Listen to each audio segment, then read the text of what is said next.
Good morning, good morning. Happy thriving Thursday. James, yo, what happened? Oh man, Amaya took your spot. Good morning, Amaya. What's up?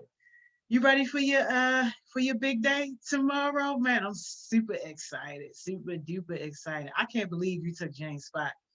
You out of all people, I mean, you cool and everything, but you like just got consistent. Ain't like you've been rolling forever. Like you just got consistent and took my man's spot. That's crazy. Hey Ari, good morning. Good morning. I see you consistent. Yeah, man. Ari, she took Jane's spot. I don't know how that happened. That's crazy. Wait till I tell Miss Simone this. That's crazy. Hey Cam, good morning. Good morning, y'all. Good morning. Happy thriving Thursday. Hey, Miss Simone. Hi, y'all. Yo, it's some crack going on, Miss Simone. Oh, gee. What's the... Yo. No. Yo, Amaya took Jane's spot. Out of all people, yo. Oh, we have a comeback kid. That's what I'm talking about. Right? Yo, ain't even been consistent all that long, yo. And already coming out swinging. Already coming up, yo. Showed up for 2 hours and got the first spot, yo. That's crazy. Oh my goodness. Y'all are so funny. I know. Hey, Ma. Good morning. Good morning. That is so funny. Y'all don't mind Winter behind me. He shows off, yo. I blows my mind. I wouldn't think that you would have cats. Yeah, me neither. I'm about to not have one if he don't get it together, yo. Another one, Miss Jody. Yo, he just do way too much, yo. And then he wait until I'm doing something to be active. Yeah. All this time, yo, he was in his little bed chilling. Soon as I hit play. He's like, it's time for success sessions. Let's get yo, he'll show off. He like them celebrities that be in the background of other people's stuff trying to be noticed, like Teddy Riley hype man. And trying to be noticed. Yo, that's Winter. Trying to be in the business. Like, I just want to let y'all know I'm here. Yeah, exactly. Just want to let y'all know I'm here. Crazy. Yeah, Cam. So me and my godson named him Winter because I got him for my godson and we bought him in December, a winter month. Oh, that's nice. I like that, Miss Sonia. Yeah, that's all that was. Hey Q, good morning. Q. Hey Hardcore, good morning. Here, man. That's what I'm talking about. I do like animals that have like human names though, because I feel like it just adds so much personality, you know? Oh, he got personality. He is bad. Yep, just like my mother said, like young children, he is bad. Yo. So much stuff in here to up because of him. Just be looking like thanks. Right? Exactly. It's crazy. Which is something we got to talk about on here before it's already Thursday. Well, I was going to say before the week is over. Maybe next week we could talk about patience. Oh, yeah. I don't have none. Tell me, Miss Johnny, we got to get you something. Nah. I'm too old. Yo, once you get at a certain age, like I'm too old. Once you get at a certain age, you like, look, I'll let y'all young people have it. I done paid my dues. I graduated. First of all, you were not even old. Can you stop saying that? Yo, yes, I am. I'm double your age. What are you talking about? Okay, that just means you're wise. You have wisdom. You look like a spring chicken. That melanin is popping. You don't look a day over 20. Yo, thank you, Miss Simone. I knew I liked you for some reason. But yo, if I was out here thotting, I could have been your mother. Oh, baby. Okay. I'm just saying, that's how old I am. I can legit be your mother. You're right. You're right. Exactly. If I was hot. We'll see today's topic hopefully will help us to remember that you can be hot for yourself. You don't have to be hot in these streets for What we anybody about to else. talk about? Yo. It's Joni. I'm not about to play. We're just gonna talk about knowing your worth and your value, so you can. All right. Cause I gotta watch y'all. Because like Miss Trina and all them, y'all be on this sexual health and all this stuff. Yeah. No, which is important, but do it without me. It's good. It's important because if we don't talk about it, they'll find other ways to learn about it and be doing all kinds of foolishness. Not with these kinds. Not with the ones we got. They already in the foolishness. They rolling around in the foolishness. I can't with them. It is. It's hard. It's hard out here, y'all. But we're gonna work on it. We're gonna try our best. And I was thinking, I really, that's a whole nother. I guess I'll tell you guys. I really have a passion for I know this sounds bad. I need to read more, but I'm not really sometimes I don't really like to read. I'm like, why can't we just make a movie, make a documentary? I think it's because I'm a visual person and I like to talk. So it's that's my learning style. So I'm really passionate about trying to do teaching through music, videos, and discussion based kind of learning. So I might have to pull out a sexual health presentation for you guys that I made. Miss Joni, it's good. Hear me out, yo. Okay, heartbeats. I have a presentation for y'all where I took Lauryn Hill's music bit, That Thing. She's like, girl, you better. They don't know nothing about real music. Yo, go listen to that. Lauryn Hill is the queen. Yo, okay. I would play a little snippet, but I don't want our video to get shut down. We do not own the rights to this music. Exactly. Please don't shut us down. But that song is the perfect sexual health education song. You don't even have to be so technical term. She talks about, girl, you need to watch. It just is a good way to add in your pieces without getting so maybe I'll pull that presentation out for y'all and we can talk how music influences our thoughts, behaviors, all that next week. All right, just prepare me, Miss Simone. But you know what?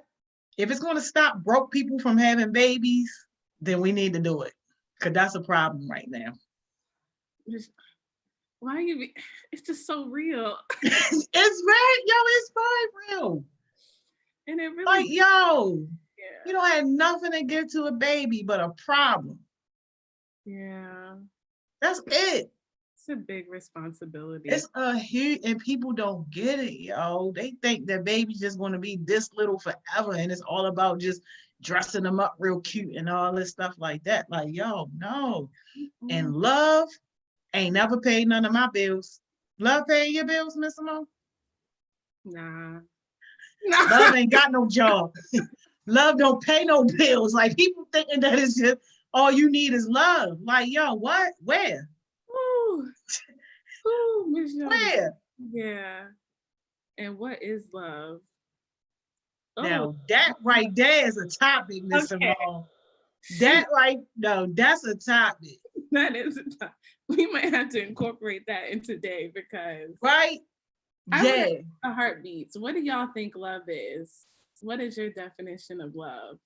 That's a deep question, y'all. Y'all got to blow them comments up on that. What is your definition of love? That is crazy. Yeah. Because one minute you love her, next day you wanted to die, but whole time you about to be stuck with her for at least 18 years. It's minimum whole life. Minimum really whole life, but it's just bare minimum 18, the way you forced to communicate, forced to work together. Yeah. Like at least after 18, I mean, the child still stay in your life, but you don't necessarily have to have a relationship with the other person if you don't want to, and still have a healthy relationship with your child. But Yeah. either way, it's like, yo, what are you doing? It's a lot, y'all. It's a lot. And you cannot get caught up in the moment. That's why we're going to talk about self value, self love, because it's really at the core. And it's like, hot topics, trend words, everyone talks about it. But like, we really have to do our own self reflection of what it means to us so that we have our definition and we're guided by that. And whenever we have anything that doesn't align with our mission and our definition of love, we know we got to speak up and set boundaries because it's only going to hurt you in the long run. Stuff like that. Love is the only thing that can like get you all caught up or really help you and flourish. It's like two extremes. It's either really good or really bad. And so it's like, if I can get a handle on it now, it's like, do you want to be hurt now or later? Get a handle on it now so you don't have to be traumatized for the rest of your life. People, it takes a lot to heal from things. A Yo, lot. yes. Did you hear Miss England's session last night? Some of it? Miss England be pretty Yo, girl. she was on that, Miss Simone, when she was like, some people, like, they always want to stay in a messed up situation because they love the attention they get from it. I was Yeah, like, yo, bingo. I was like, that was so, that blew my mind. It's like, Bingo. I'm like, that's so true. You little attention seeker. Yeah. Exactly. Don't call me no more. Don't call me. Stay off my line. Oh, we got some responses to your Oh, question, Miss Simone. yeah. Good morning, Elda. Good morning, Principal. Oh, Principal is the dude I gotta connect you and Miss Mo with because he wants to do a session next week on engineering. That's love. Yes, please. Let's do that. Yeah, yeah. We'll talk. So Yeah. Principal, yeah, you got to get with Miss Simone and go and work out the details and have you come on and do your session. Cam said, love is like a deep connection that you feel for someone, friends, boyfriends, girlfriends, etc. And Principal said, love is respect, trust, dignity, and loyalty at all times by any means necessary. Ooh, that's good. I Yeah. love that. That is so good. Yeah, I was gonna say, I feel like love is like that. To me, sometimes love is, I'm about to be church. I'm like joy, peace, joy, peace. Go ahead, be churchy. Sorry, it's patience, it's kindness, it's goodness, even when you don't want to. And it's like, it's really like people that earn your love. And like, I'm realizing too, like, you can still love people from afar, All like the time. you can pray for people, you can send them good thoughts, but they don't have to be all up in your space. Love is like mutually like beneficial, it doesn't tear you up, eat you out. Like, you can't sleep all the time at night. Like, it's something that fulfills you, it's something that motivates you, that pushes you forward, that makes you better. Like, you can tell the day you can it, when it feels right. The moment, if you feel like, I don't even know, is this really love? This kind of hurts. It's bad. It hurts. Yeah. Trust your instinct. Miss Simone, you need to go in on this topic one Yeah, day what too. happened? Yeah. And then especially for the people who in one relationship on a Monday and a totally different relationship on a Thursday, and then they got another relationship on the weekend, like you gotta go in. Okay, we're gonna do that. You want to tell us your definition of love, Miss Joni, before we talk about self worth and Oh, value? I mean, my definition is kind of simple. I really connect with all the things that you guys put in there, especially with the trust and the loyalty. But for me, it really is just like respect and care for another person, like regardless of who that person is. And for me, a lot of people know, like if you take like my leadership courses, like one thing that I say a lot is like love and leadership is like the same thing Mm, in its essence because you are helping somebody else grow when you are pouring into somebody else and you're doing things with good intentions for another person. That's so good, Miss Johnny. I like that. Respect and care. Yeah. Hmm. And And you can do that for anybody. The person working at McDonald's giving you your sandwich in the morning. absolutely. Person picking up your trash. Today my trash day. I'm thankful for them. I know. So grateful. Oh, all right. That was good. Thank y'all. That filled up my heart and my soul. Gonna love talking. All right, y'all. So we're gonna switch it up a little bit today. I have a TED talk that I want us to watch, talking about knowing your worth and then asking for it. So I really like that. And it kind of comes from the lens of like a business perspective of like, how women oftentimes sell themselves short and men make more money and just like the world because we're always so worried about like, well, I don't want to brag on myself or I don't want to be too or not really knowing all that you offer. So we're gonna watch that. Then we're gonna have some discussion points, and then yeah, we'll just talk. So let me share my screen. Yeah, I love it. Principal said, I heard one time that God puts you on this earth not to please others by ourselves. Oh, that's good. Wait, say one more time. The Lord put. Hmm. Put us on this earth not to please others by ourselves. That's good. That is good stuff. All right, y'all. 8 minutes. We could do this. That's not too long, and it's engaging. So let me know what y'all think in the comments. You must say hi. You must say talk to Miss Mo last time she did that. Hey, yo. Y'all better stay awake. This is.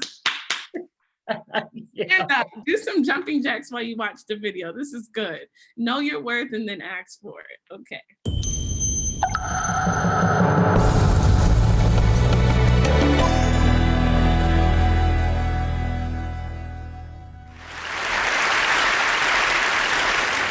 No one will ever pay you what you're worth. No one will ever pay you what you're worth. They'll only ever pay you what they think you're worth. And you control their thinking. Not like this, although that would be cool.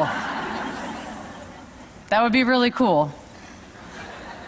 Instead, like this. Clearly defining and communicating your value are essential to being paid well for your excellence. Anyone here want to be paid well? Okay, good. Then this talk is for everyone. It's got universal applicability. It's true if you're a business owner, if you're an employee, if you're a job seeker. It's true if you're a man or a woman. Now, I approach this today through the lens of the woman business owner, because in my work I've observed that women underprice more so than men. The gender wage gap is a well-traveled narrative in this country. According to the Bureau of Labor Statistics, a woman employee earns just 83 cents for every dollar a man earns. What may surprise you is that this trend continues even into the entrepreneurial sphere. A woman business owner earns just 80 cents for every dollar a man earns. In my work, I've often heard women express that they're uncomfortable communicating their value, especially early on in business ownership. They say things like, I don't like to toot my own horn. I'd rather let the work speak for itself. I don't like to sing my own praises. I hear very different narratives in working with male business owners. And I think this difference is costing women 20 cents on the dollar. I'd like to tell you the story of a consulting firm that helps their clients dramatically improve the profitability. That company is my company. After my first year in business, I saw the profit increases that my clients were realizing in working with me. And I realized that I needed to reevaluate my pricing. I was really underpriced relative to the value I was delivering. That's hard for me to admit to you because I'm a pricing consultant. It's what I do. I help companies price for value.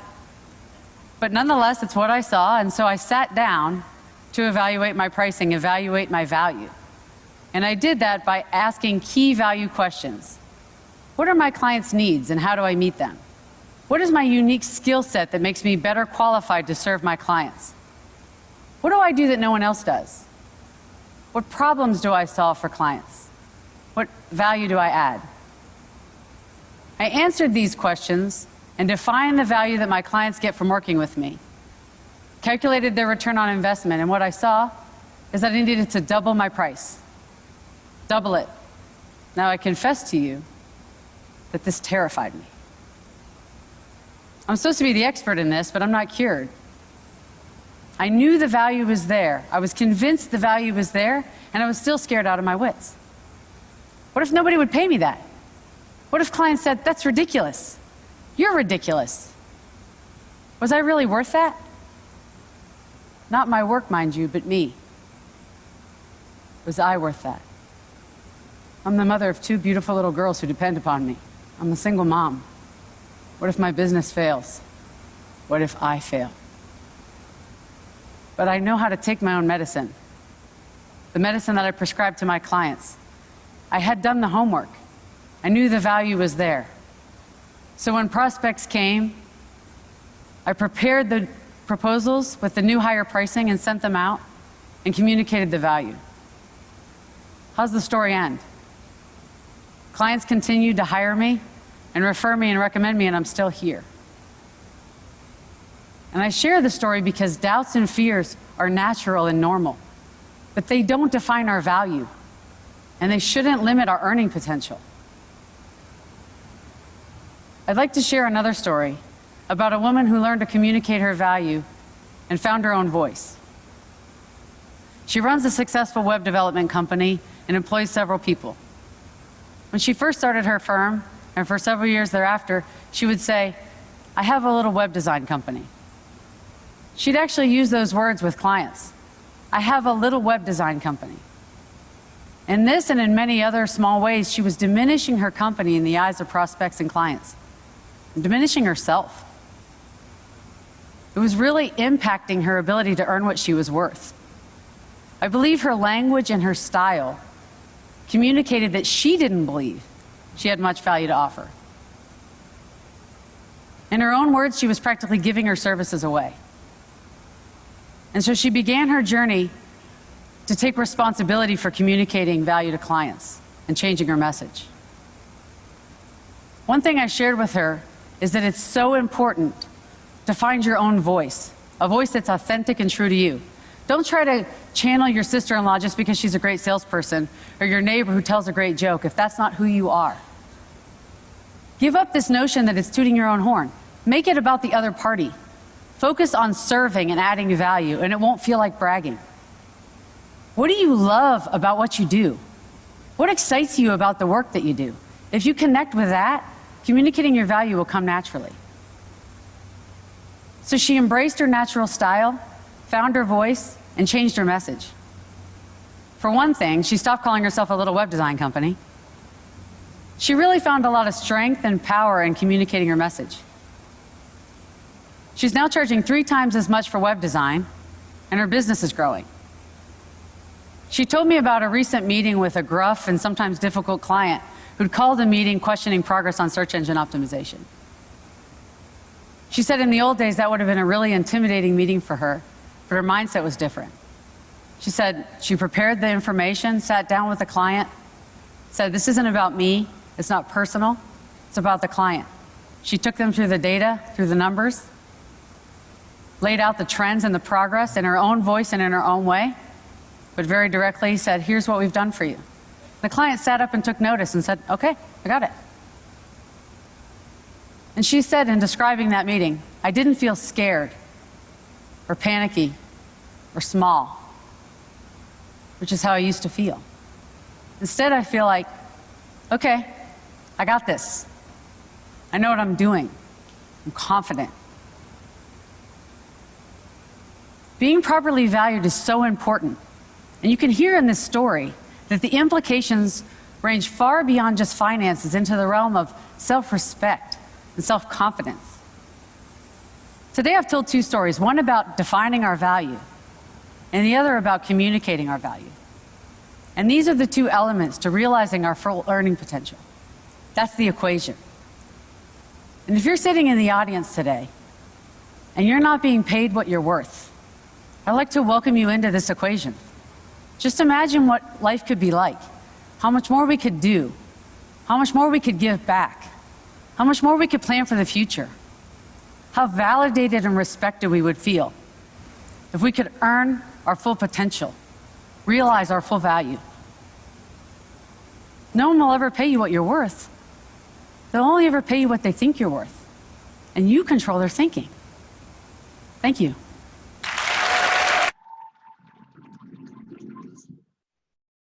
All right, y'all. Everyone's still awake?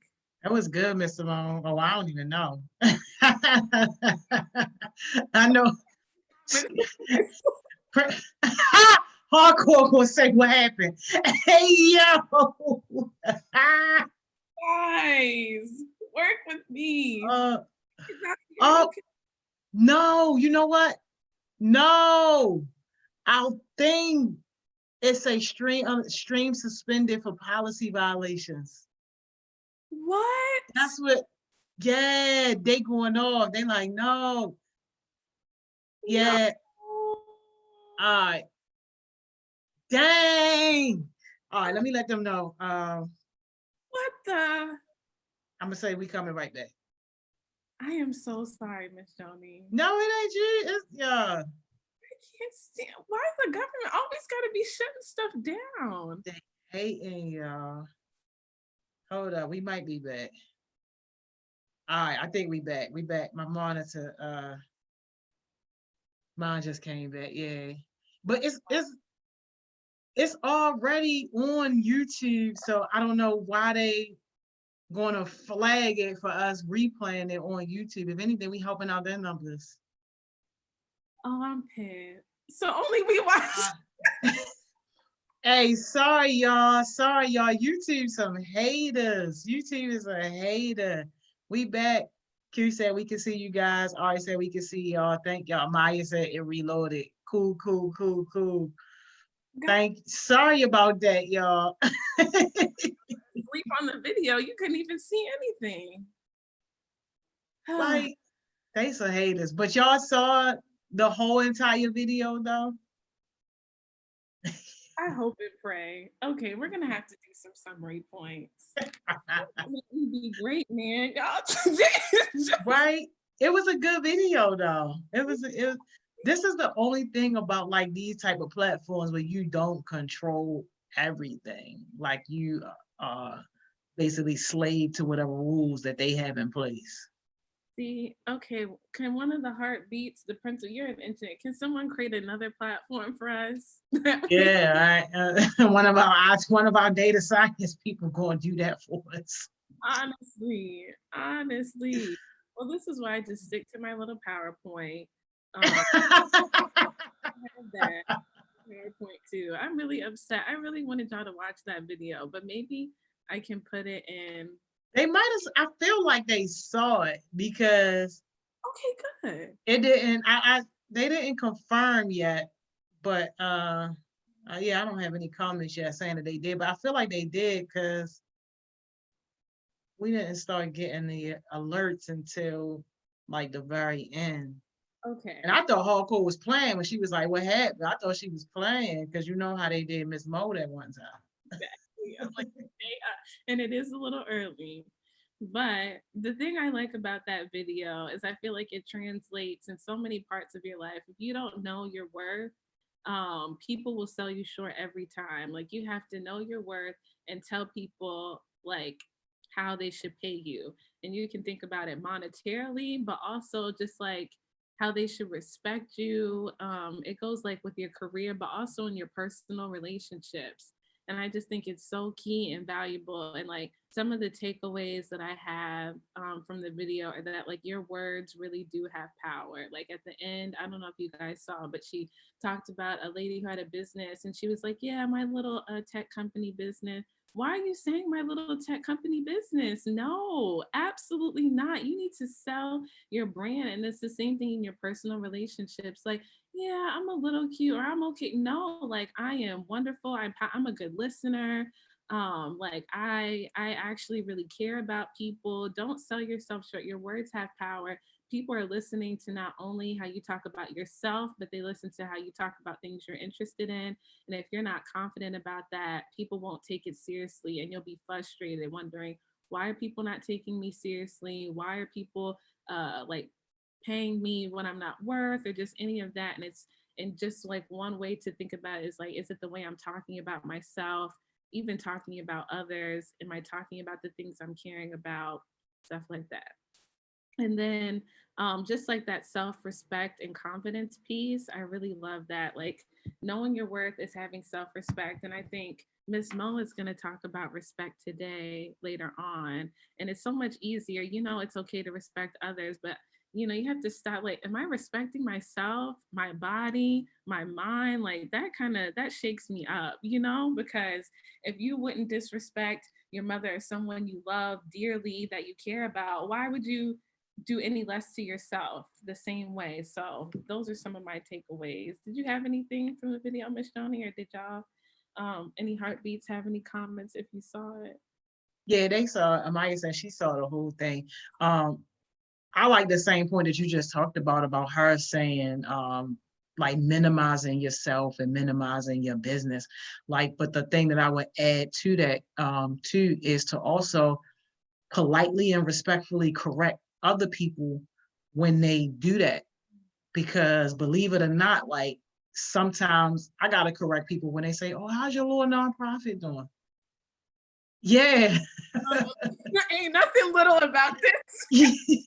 Yeah, but it's like people will project their fears and their doubts and their insecurities onto you as a way to pump themselves up and make themselves feel bigger. Like, okay, I know that your little business failed, but we ain't gonna talk about that. I don't need to drag nobody through the mud. It's not none of my business. I really don't care.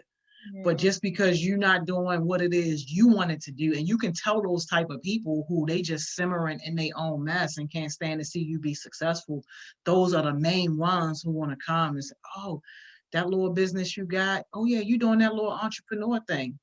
Like, politely, respectfully let people know it's nothing little about what I'm doing, you know. Even if you ain't got your first customer yet. And that's actually going to be the topic tonight for Thriving Thursday, is going to be how to get like your first 50 to 100 customers with your business. That's great, Mission. That's going to be powerful. Yeah, I'm giving away all my best secrets on that. This is so good. We'll be tuned in. I'll be tuned in for sure. Can you say that part you said one more time? Because I really like that. You said no disrespect, but can you say that again? Yeah, like no disrespect, but it's nothing little or small about my business. Period. Yeah, or about what I'm doing, even if it's not a business. Because that little degree, people say that stuff too. With Oh, all you got that little degree? my degree, my business, my time, the way I choose to dress, the way I choose to speak. Y'all, that is powerful. You can respectfully put people in their place. And you know what it does? Never mind, because I was about to make them shut up. Like, oh, you're going to learn today. You are not going to disrespect me. And you have confidence, and you're putting those words and actions into existence. So thank you, Miss Joni. That's good. So y'all, just really quick, I wanted to be conversational because I'm not gonna lie. Today I was like, what are we going to talk about? Like, what the heck? Usually I can come up with, I actually have a whole list of stuff. And then it got deleted last night. So that really took me out. Yeah, I'm really trying not to think about it. Like, y'all know I smile all the time, but that really pissed me off. I was like, what am I supposed to do? So I was like, maybe I'll talk about how to overcome when things don't come your way. But I'm like, no, I'm too angry right now. I can't even realistically talk to y'all about that because I'm pissed. Then I was like, maybe we could talk about patience, because I had to have patience with myself, with my phone, with the process. And then what else? Somebody like really said something to me that like hurt my feelings or just did something. So I'm like, I don't really know what we're going to talk about today, but I realized like what I was doing to get over it, to like keep moving forward, was knowing that even if I like all my stuff gets deleted, everything that I want to give to y'all comes from my heart and my mind, and that's within me. And like even when you know, I really don't have any patience for people or for others, so I'm like, Simone, be patient with yourself. Like not every day you're going to be on it. Like sometimes you're gonna have to adapt and change. And then I was like, what else, you know, could I just talk, like, what am I doing? And I realized it's because I know my worth and who I am. And like, no matter what comes my way, I'm not going to bash myself. I'm not going to let things get over me. It's because I know who I am and what I have to offer. When people piss me off or my phone's not working and all this stuff, I have to take a break and be like, I'm still that B word. Okay. I have to get up, put my hoop earrings on, get my hair. I have to tell myself. So I want you guys to know that you're that B word. And don't ever sell yourself short. And what you have to offer every day is enough. And we're going to talk about these quotes. Miss Donnie, stop laughing at me. Yo, I'm dead over here. But how did your stuff get erased? Did somebody else erase it? Like, what happened? I was making my daily schedule. Y'all know I love a schedule. And then somehow I must have like hit the cursor and it started like, instead, you know how like you can copy and paste stuff? It was cutting everything. And then I was like, no, backspace, paste. It was all gone. It was all gone. So I was sick. I had to close the phone and just go to bed. I'm really trying not to think about it because I could really cry up here on this. But like I said, like, what are some things that you do to get you through those moments? And all of that is because, like I said, like, you have to know your self-love and your self-worth and know that like things are not always going to go your way, and know that you're resilient and that you're powerful, and like you don't need other people's approval. You don't need everything to go right. You just need to show up, okay? And show up your authentic self, who you are, and then you can brainstorm later about how to make it work. I'll keep y'all updated on what I do, because I had a good little list, but I'm determined that nothing will steal my joy. And even when like people get on my nerves and all this stuff, I have to know what I'm worth and keep going for the day. So this quote says, Simone, I gotta read you your comments because the kids got me over here rolling, yo. So, Shalon will say not the B word, and Q will say yes, Miss Simone. Put on your hoops and remember who you are. Period. Period.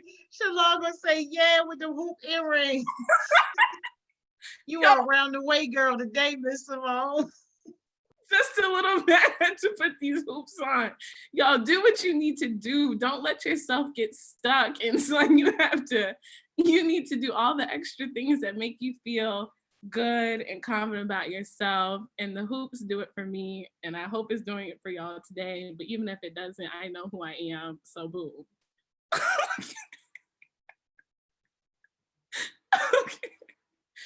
Okay, y'all, seriously, I'm so sorry. We are going so far off topic today, but I want to tell y'all stuff that I'm going through on a constant. I want it to be as real as possible. And I know sometimes people are like, Miss Simone, how do you even smile? How do you keep going? It's because I do these things, y'all. I tell myself, I speak to myself, I do other things that I know will help me to move forward. Bada boom, bada bang. So the point is, you have to want more from life. There's no reason to settle for mediocrity when excellence is available.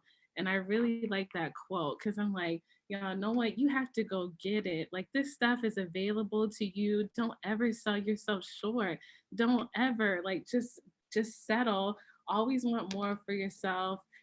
Always go after it.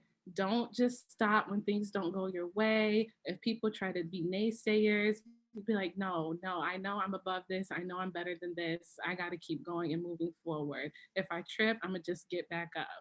Oh, I have a good story about, anyways, let me keep going. Because there was one time when I was in, I think I was in elementary school, and my mom worked in DC, and that was like 2 hours from where we live. So I could not miss the bus in the morning. Like, I had to get myself up, make sure I got on the bus, because if I miss it, I'm either walking miles to school, or I'm not going to school, and my mom's gonna tear me up when she gets home. So there was one day where I was like, I usually on time, I was good getting, I think I was making breakfast about to leave. And then I hear a bus and I'm like, oh, no, no, no, no, no, no, no, no, no, no, no, no, no, no, no, no, no. I have to get on that bus. So I shut down everything. I put my backpack on, everything. I'm running, and I fall. Okay. My whole shirt is green from the grass. Face has a little dirt, a little probably grass in my teeth. I got back up so quick. I made the bus, y'all. I got on the bus.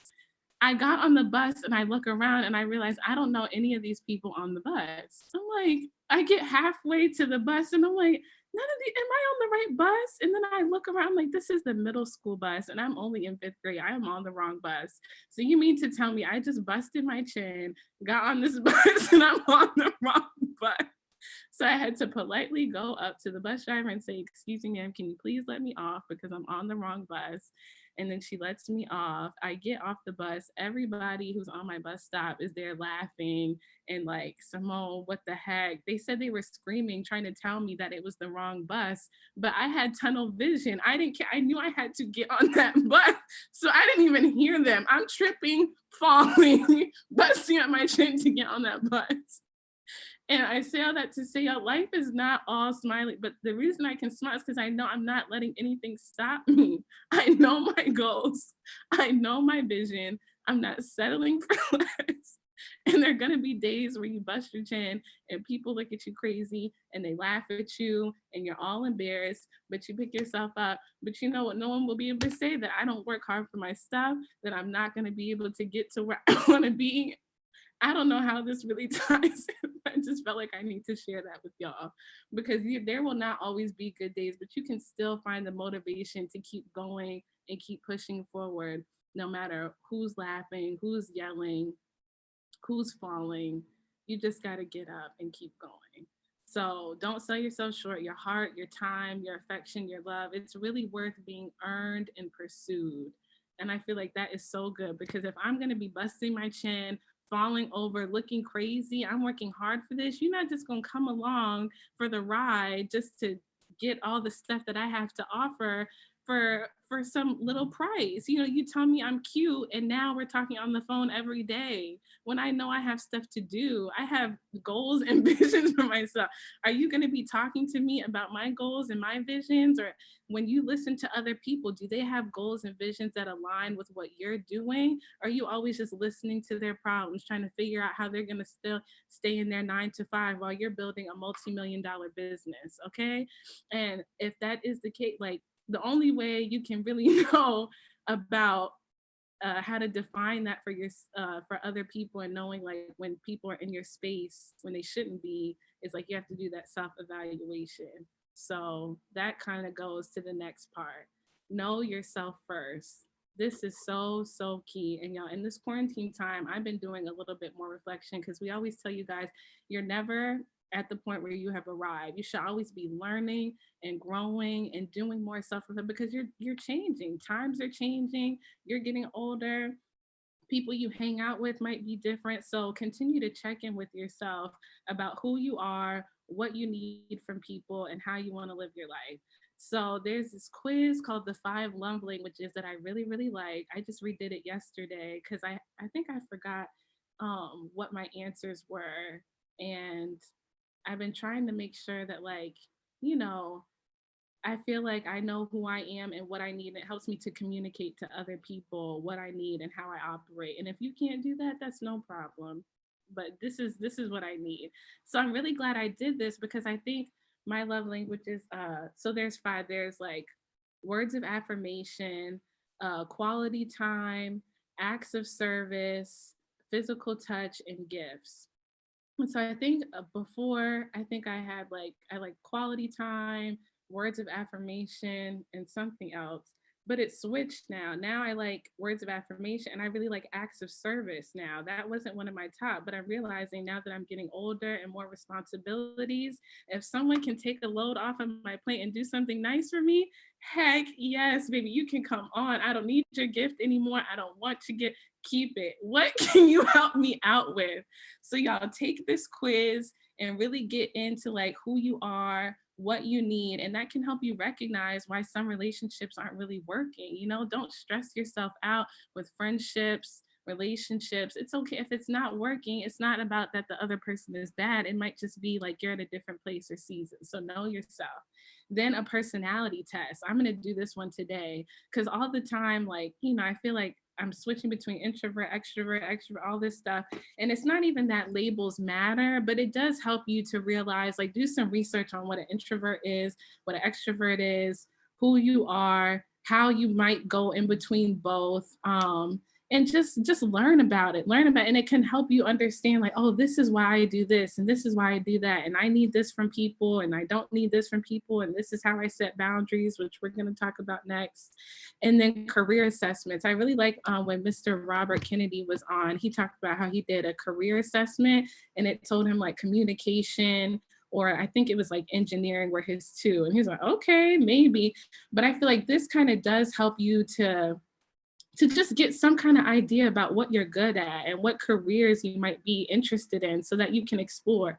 They might not always be right, but it can give you a little something, a guide to work on, and then explore and try, because, like, you know, your career and your profession, the things that you do, it's a big part of your life. And so you want to be confident in that. And I feel like when people are confident in like their abilities of what they can provide and like their profession, like, you really do have a sense of purpose and passion. So if you need a little help with that, do some career assessments. Don't just sit. It's not okay to be like, I don't know what I'm good at and I don't know what I want to be.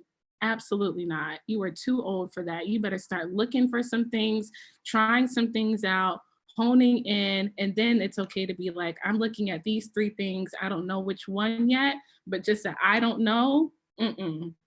Too much purpose for you to be like, I don't know. You better figure it out and we can help you. And then your spiritual gifts. Y'all know I got to add a little church for the people. But this one is good too, because if you are a believer, I realize this helps you too, because it helps you to stay connected to who you are. So spiritual gifts can be encouraging, listening, sharing a message, and it kind of helps you to like balance like what your purpose is and where your gifts can be used. And it doesn't always have to be like in church. It could be out in the world. That's the whole point. We're called to like spread love and light.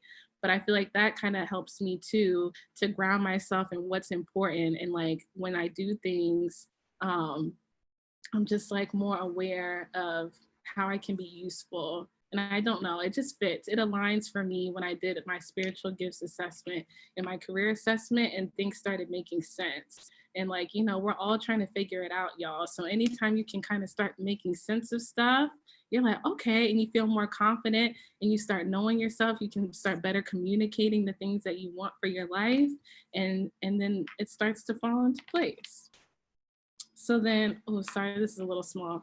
Be confident in your abilities, y'all. A lot of the times, I think we talked about this in effective communication, but just having that level of confidence goes a long way. You cannot know like people will fake you out every time just because they're confident and they're firm in their communication and they look you in the eye and they tell you this is what it is. And you could look it up and be like, what the heck, that's wrong. But they are confident. Like, so be confident with the right things. And that goes back to knowing yourself, because when you know yourself and you do your research on yourself and you self-respect yourself, then that's when you can politely tell people, no disrespect, but there's nothing small about blank, blank, blank, blank, blank, what I have to offer, because you did your research, you know yourself, and now you can communicate it confidently. So believe in yourself, have faith in your abilities. Too many days are wasted on comparing yourself to others and wishing you could be something you aren't. You are strong, you have self-worth, you are intelligent, be humble and be generous, and the universe will return to you what you put out. Have confidence in your ability, and then be tough enough to follow through. So there's like a lot of gems in that. I feel like the beginning is like believing in yourself. We say it over and over. You have to count on yourself. Have faith in your abilities and what you offer and what you bring to the table. It has a little self-affirmation to tell yourself you were strong, you were valuable, you were unique. It reminds you to be humble, because like as you're going through this process and learning yourself, like Ms. Joni said, you can use this stuff for good or bad, but do you want to put out good energy in the world, or do you want to be a butthole? You decide. And then you have confidence in your ability. And then the best, be tough enough to follow through. That action piece is key. Follow through, show up for yourself every day. And then speak up and set boundaries when you feel like things aren't aligning with your self-worth and your self-value. Y'all, the biggest thing that you could do is ignore your intuition. Like, that is a gift that God gave. When something doesn't feel right, it's probably because it's not right. Don't force it. It's okay. There are more, when you let things go, don't think of it as just letting it go and now you're empty-handed. You're opening up your hands to new opportunities, okay? So don't limit yourself and your mindset. Speak up. Practice how you want to start communicating. Use those lines that Miss Joni gave you, like those blanket statements, so that, you know, it might feel rehearsed in the beginning, but sometimes you got to have a little template, because these conversations aren't always easy when you're trying to set boundaries with people, but you have to be confident about who you are and loving yourself and having respect for yourself. And I love this quote because it says, the only people who get upset when you start setting boundaries are the ones who benefited from you having none. Whew. Whew. The only people who will get upset when you set boundaries are the ones who benefited from you having none. It's just like with this, like how I tell you, if y'all don't make a schedule, someone else will make a schedule for you. If you don't have goals and dreams that you're speaking, you'll be listening to someone else's problems. Like, don't be afraid to bet on yourself, speak up, and set those boundaries. And I feel like all of that will help you to like just value yourself, know your worth, and just keep going every day. Alrighty. That's it for today. That was good, Miss Simone. And I don't know, time be going by so fast. And I really love that part where you said like career assessment. And I think that's so important, especially for these teenagers. Like, I heard an 18-year-old yesterday, you know, basically say that they didn't, you know like what they wanted to do with themselves. Yeah. So much potential, but like, it's like I just kind of had to low-key mind my business, because I'm like, yo, if you don't recognize your potential, it don't matter what I think. But I'm just like, yo, at 18, what you been doing all those other years? If at 18 you just still really genuinely don't have no idea and you're not working towards nothing, because this is the time where you should be transitioning, kind of moving on and something. You have to lean into it, y'all. And I know these things they might tell you in school, so it goes in one end and out the other, but they're there for a reason and a purpose. You guys aren't the only ones who had moments where people don't know what they're doing, but the point, you can't just get stuck there and be like, okay, I just don't know. No, you got to try. You got to do some things, ask some questions, do some assessments, lean into the things that you really do like, that bring you kind of joy. I think this is kind of fun. Like, do that. Try, please. Yeah. Especially at 18, because like, yo, nobody's gonna be taking care of you. You're about to have a rude awakening. And you know what? I don't think I seen James on here yet. And I wanted to give him a nice little shout out, because out of all the youth entrepreneurs that we had in Shalaw's session yesterday, he was the only one who had something that I could buy. So I purchased a logo from him. I haven't used it yet because I'm not deciding on which one I'm going to do yet, but I purchased something from him. So I wanted to give him a nice shout out, because that right there is an excellent show of, being ready for your customers, knowing your worth, having your price and value and everything kind of already set. So I would have bought something from everybody if they had a product for me to buy, but they didn't. Well, and now I'm about to ask for a refund because he ain't even on. Not a refund. That's right, because you know your worth and your value. Exactly. About to get my money back. About to get my money back. Miss Simone, you did an amazing job. We need your jewel though, because we like at our time. It's crazy how the time be going by so fast. It really is, but that's what happens when you're having fun, right? I know. Jewel for today is know that, and this is, I got to shout out Corey for this one because I love this affirmation. Know that you are worthy. She reminds me of that. Know that you are worthy of showing up every time. Even when you feel like it might not be good enough, you don't know, you might be fearful. No, you are worthy of showing up every time, so show up. Yeah, thank you so much, Miss Simone. Hey, love you guys. We'll see you tomorrow at 10 o'clock. Y'all, we be right back in 5 minutes with our guest, the owner of House of Sweetz. Yep, Coach Johnson, your own child. Lamar, I said that yesterday that I was ready to pre-order. Now you want to come to me the day after. Big bluffing. Somebody tell Wavy King I want a refund.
Hey y'all. We are back on the scene.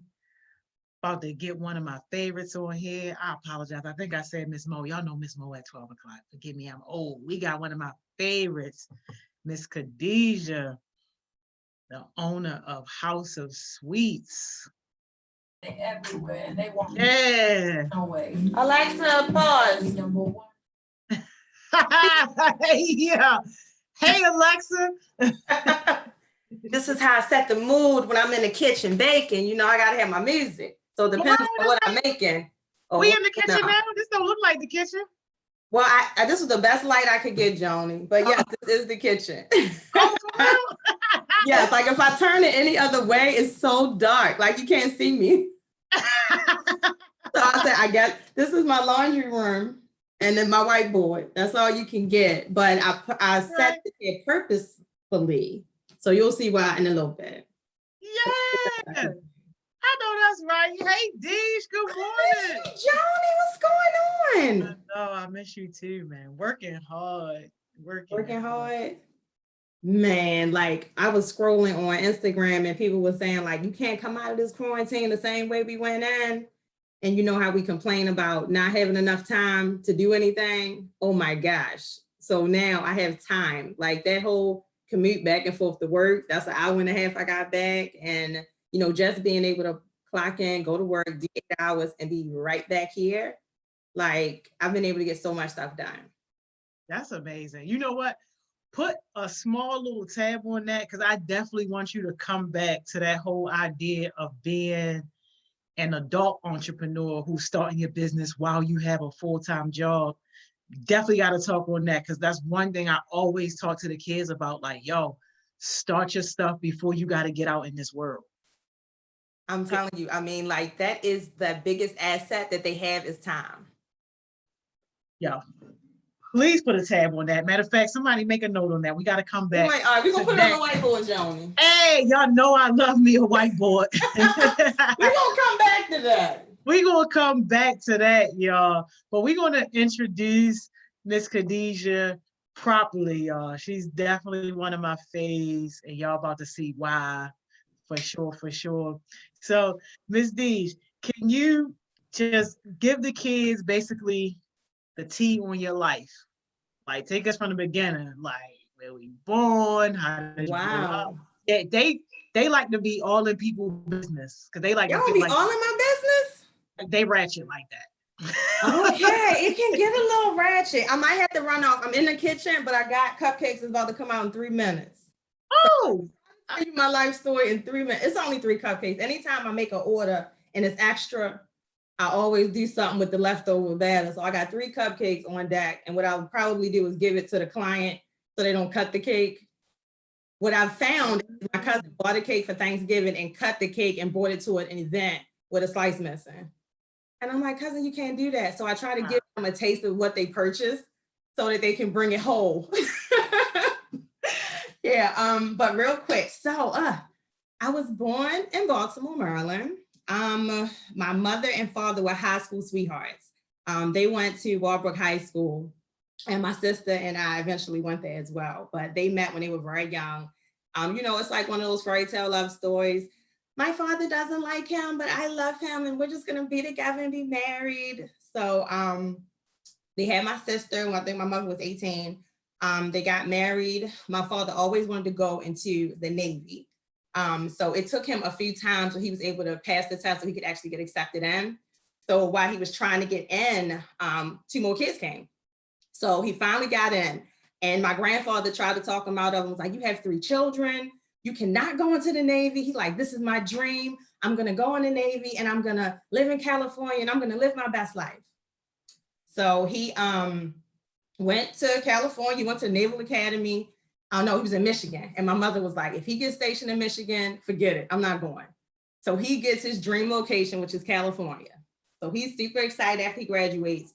He comes, he decides to buy a car and he's gonna drive it all the way back from California to Baltimore. So he wanted to surprise my sister because it was her birthday coming up in July. So he gets the car, he borrows a couple dollars from my aunt. He has a picture of all 3 of us at a birthday party in his what do they call it? The sun shield thing in the car. They had a picture of us, and he's driving cross country to surprise my sister for her birthday. Unfortunately, in Texas, he got into a car accident. So it was a fatal car accident. He wound up passing away. So instead of it being like a super big surprise for my sister, you know, the neighbor people came and they told us my mother what happened. And like, we just couldn't believe it. I was only 4 at the time, but I remember it like it was yesterday. Like, it was mass confusion in my house. Like, nobody could believe it. So that was hard for us because we went from our whole life is changing. We're going to move to California. We're going to start this great life. And then it was just like, we're stuck here. So my mother was 18, 20, 22. Mom was 24 at the time, and she's a widow with 3 children. So now she has to try to figure out how she's going to provide for us after they've already had what their life was going to look like. So it was hard for us in the beginning, you know, because just imagine like you're 24 years old and you have to raise these 3 kids by yourself. And, you know, that wasn't the plan for her. Like, you know, it was good. Like, she didn't have to work, but then, you know, she had to get out there and she had to work. Hold on one second. Oh, we got cupcakes coming out. So, you know, she had to get a job. She had to provide for us, right? So that kind of left us home by ourselves a lot because my mother had to, you know, take care of us and do the things that, you know, she needed to do so that we would be okay. So I think that was a little hard growing up, is because my mother was trying to work and provide for us. And she may not always have been there, but she always wanted to make sure that she was a provider for us. But they say idle mom is a devil's workshop. I don't think I kind of fell into that. I kind of did things a little differently. I really surrounded myself like around my grandmother. So she would take us every weekend. She lived in West Baltimore. What is it called? Thomas Avenue, which is not even there anymore, and Baker Street on North Avenue. So we used to go there like every weekend. My mom taught me how to bake. Like, I think the biggest, I think Barack Obama said it too, like the biggest compliment to my life is not that I lost my father, but just how we were able to kind of deal with, like, his absence made more of an impact on my life than his presence did. Like, it's certain things that I can remember because we was really young when he passed away. But I remember this one story. Look, I'm going all over the place, but it's this one story. He was really little. So if he passed when I was 4, I had to been like 3 because he was gone for a year. He used to make us these pancakes that was the size of the frying pan. And he was so bad with it, Joni. He could freaking flip the pancake over and it still be whole. It was the size of the plate. And he would not let us use force because he was too little, so we had to eat it with our hands. But it's like those memories of just him and how much he loved us, like that really kind of like carried me. Just to know that I had that type of love, even though I didn't have it that long. But, you know, I feel for people who don't have that male presence or have that father figure ever to kind of even reflect back on, even if that was like a small memory that I had when I was young. But yeah, graduated Walbrook High School. We used to live in Northeast Baltimore, so it was definitely a hump going from the Alameda all the way to the tip top of North Avenue. But it was definitely a culture shock getting there and seeing how things were based upon like where we used to live at in the area that we lived at. But made a lot of really good friends there. You know, you learn to appreciate the things that you have when you see how other people live. So like, it didn't make me want to, it was fun. Like, it was fun hanging out in the projects and stuff, but it was good to go home, you know? So like, just being able to appreciate like the sacrifices that mother made. Like, you might get mad because you're like, you know, she's not there and she's not doing this, but it's always like a reason behind some of the things that she did. So I graduated in 97. What did I do after high school? I decided to take a year off. I didn't go straight to college after high school. And I just worked my little job at Kentucky Fried Chicken. I was making $5.25 an hour. That was good money back then. And After that, I was like, okay, well, maybe I don't want to work at KFC anymore. But people made, like, some of the people that I work with, like, they really made careers out of it, where they kind of like advanced and, you know, became management and things like that. But I think everybody needs to work in fast food, because it really teaches you, it humbles you, and it really teaches you really good customer service. And that kind of helped me when I moved, like, transition and got a job later on in corporate America. Like, I take those little tidbits of what I learned when I was frying chicken and taking care of customers, and when I transitioned and working in corporate America, it's kind of the same thing. So I mean, some people might think like it's a dead end job if they're working like in a fast food restaurant and they're just like, you know, I don't really have the skills, but just people skills in general is really going to help you moving forward in any career choice that you have. It's very rare that you can have a business and not have customer service kind of being like the forefront of your business. It's cool to get a customer, but your customer service is going to get you return customers. So after that, I went to school, and then I met this really nice guy, and I had this baby. Oh my goodness. I ain't gonna say it was a really nice guy, but he seemed to be nice at the time. You know, everything that glitters isn't gold. So met this guy. He was kind of in the streets a lot. And when I got pregnant, he was like, well, I have a pending court case. And I was like, so what are you saying? He was like, I'm probably not going to be here when you have this baby. And that was true. He was not here one time the baby came. I think he was born in October, and they like around August is when he got sentenced to 5 years in jail.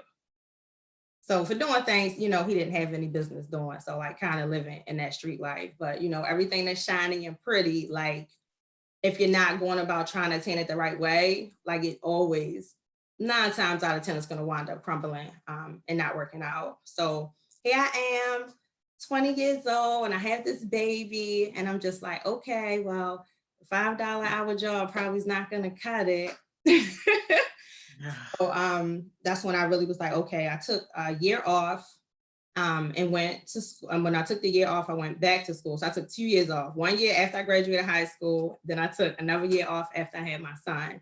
And I was like, okay, I got to figure out what I'm going to do, because I was so fortunate to get WIC and food stamps. Like, people don't understand how much that really does help you when you're in a situation where you're not making that much money to kind of provide for your kids.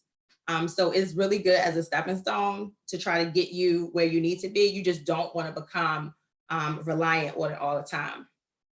So was able to do that. I got this really awesome job. I worked 2 jobs. I used to be a security officer down Flag Projects, which Flags is not even there anymore. But yes, I was securing the perimeter. I had a little flashlight. Yo. People don't know that about me, but yes, I never knew that. Friend Squeaky, she got me a job working at the projects being a security officer, because the Kentucky Fried Chicken job was only paying $5, but the security job was paying $7. So I thought I was winning. I said, okay, now I'm getting $7 an hour. You know, now I'll be able to, I got the daycare voucher thing. I'm sitting pretty good right about now.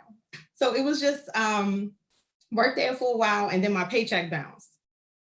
And then I was like, okay, so my paycheck bounced. So that left a real bad taste in my mouth. So I was talking to one of my friends at school, and she was saying, oh, you can get this job at Changes, you know, and I have a girlfriend that works there, and they sell men's clothes. You would really like it there. So I was like, okay. So put in an application. It's so ratchet. Back in the day, they didn't even have paper applications. They told me to go to Foot Locker and get an application and then bring it to them, because they didn't have any. So filled the application out, got the. This was in Mondawmin, for people that don't know, right? It was okay. It was Mondawmin, but I got hired at security. So that was a little more bougie back then. But my dominant commission was lit. Like, that's a cash, people coming there all the time to buy stuff. So you would want to work at Mondawmin. But no, I worked at the one in security.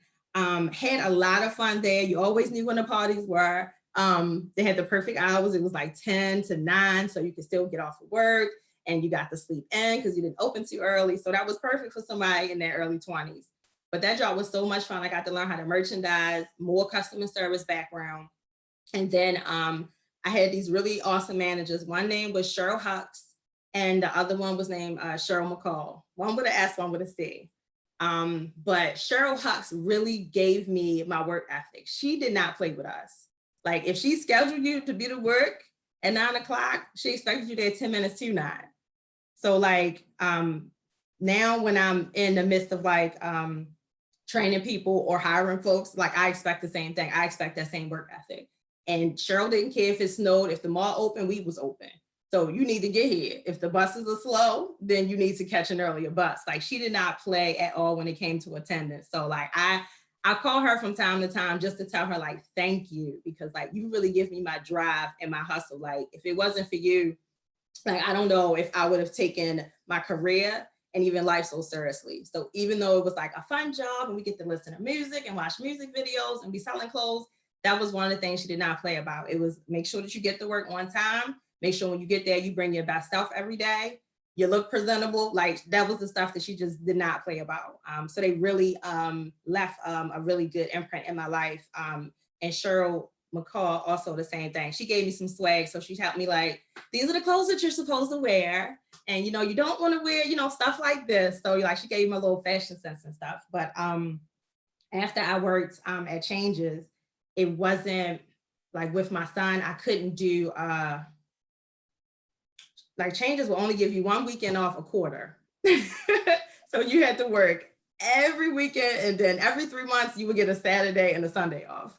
Other than that, like you work every weekend. So then I was like, well, I want to be off weekends. I have a son, I want to do some stuff. So I went ahead and did, I switched fields and did nursing. Because my best friend worked in nursing and she was like, you can get your GNA, you can do 3 12-hour shifts, and then you got the rest of the week to yourself. So you should do that. So I was like, okay, so I leave Changes working as an assistant manager, selling clothes, to now I'm working as a nursing assistant.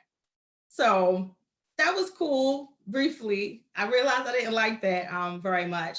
Everybody said I had really nice bedside manner, you know, the patients really loved me, but like it wasn't my passion, what I wanted to do. I didn't like being in a nursing home. It made me feel bad that I couldn't do more for the people that I work with. They would give us sometimes like 10 or 13 people to take care of. All of the 13 people may not have been totals, but out of the 13 people I may have gotten that day, if somebody called out, maybe 8 or 9 was total. So that meant you had to bathe them, dress them, feed them. And it was like, you're always like chasing your tail because I could never get, I really want to give everybody the quality service that I would feel like I would want my grandparent to have. And I couldn't do that in an 8-hour shift. It was like, lunch trays are up and I still have to get these other people. So I'm like, I can't do it the way I really want to do it. So like, I have to like move myself away from that altogether. So I stopped doing nursing. And what did I do after nursing? Oh, I got a temporary job. You did a lot of crap, yo. I did all this. After I did nursing, because I ain't gonna do that no more. I did. I was not a temp, but like a contractor work for the Department of Veteran Affairs. My father was in the Navy, so I got a work study program there. So I worked there for probably about a year and a half. I worked there. And then I was about to graduate from school and I was like, okay, I gotta take this seriously now. And I got me a job as a temp agency called Professional Employment. And that job gave me an interview for Comcast. So I did a summer program with Comcast. So they said, this program is gonna be good. We started in May. And then they said the program is gonna run until about August. So we're like, okay. So, you know, I'm taking phone calls, I'm doing billing, you know, it seemed like it's a pretty cool job, you know, you get to dress up and stuff. So August the 1st come and we're like, okay, well, nobody picked us to get extended. So we need to find out when is our last day. So we go and we ask the guy, we're like, okay, well, when is our last day of work? And they were like, oh, yeah, it's today. So I was like, oh my God. So it's today. So the other people that I work with, they just completely checked out. They still had a shift to do. But once they found out they didn't have a job the next day, like they completely checked out. So I was like, no, I'm not going to do that. I'm going to still finish strong. So I still kept my calls. I wasn't taking extended lunch breaks. I was still nice to the people that I spoke with. And when I left there, I was a little disappointed because I was like, dang, I thought, you know, this was going to be a good stepping stone for me. And then a week later, I get a phone call from this guy that was kind of like overseeing us or supervising us, just supervising the temps. And he said, if they call you to come back, Khadijah, would you come back? And I was like, yeah, of course I come back. He said, okay, cool. He said, I talked to him. They got another position for you in a different department. He said, they were monitoring the calls. And he said, those people was talking crazy on the phone, Khadijah. He said, you was the only one that was still professional, still nice after we told y'all that y'all didn't have no job tomorrow.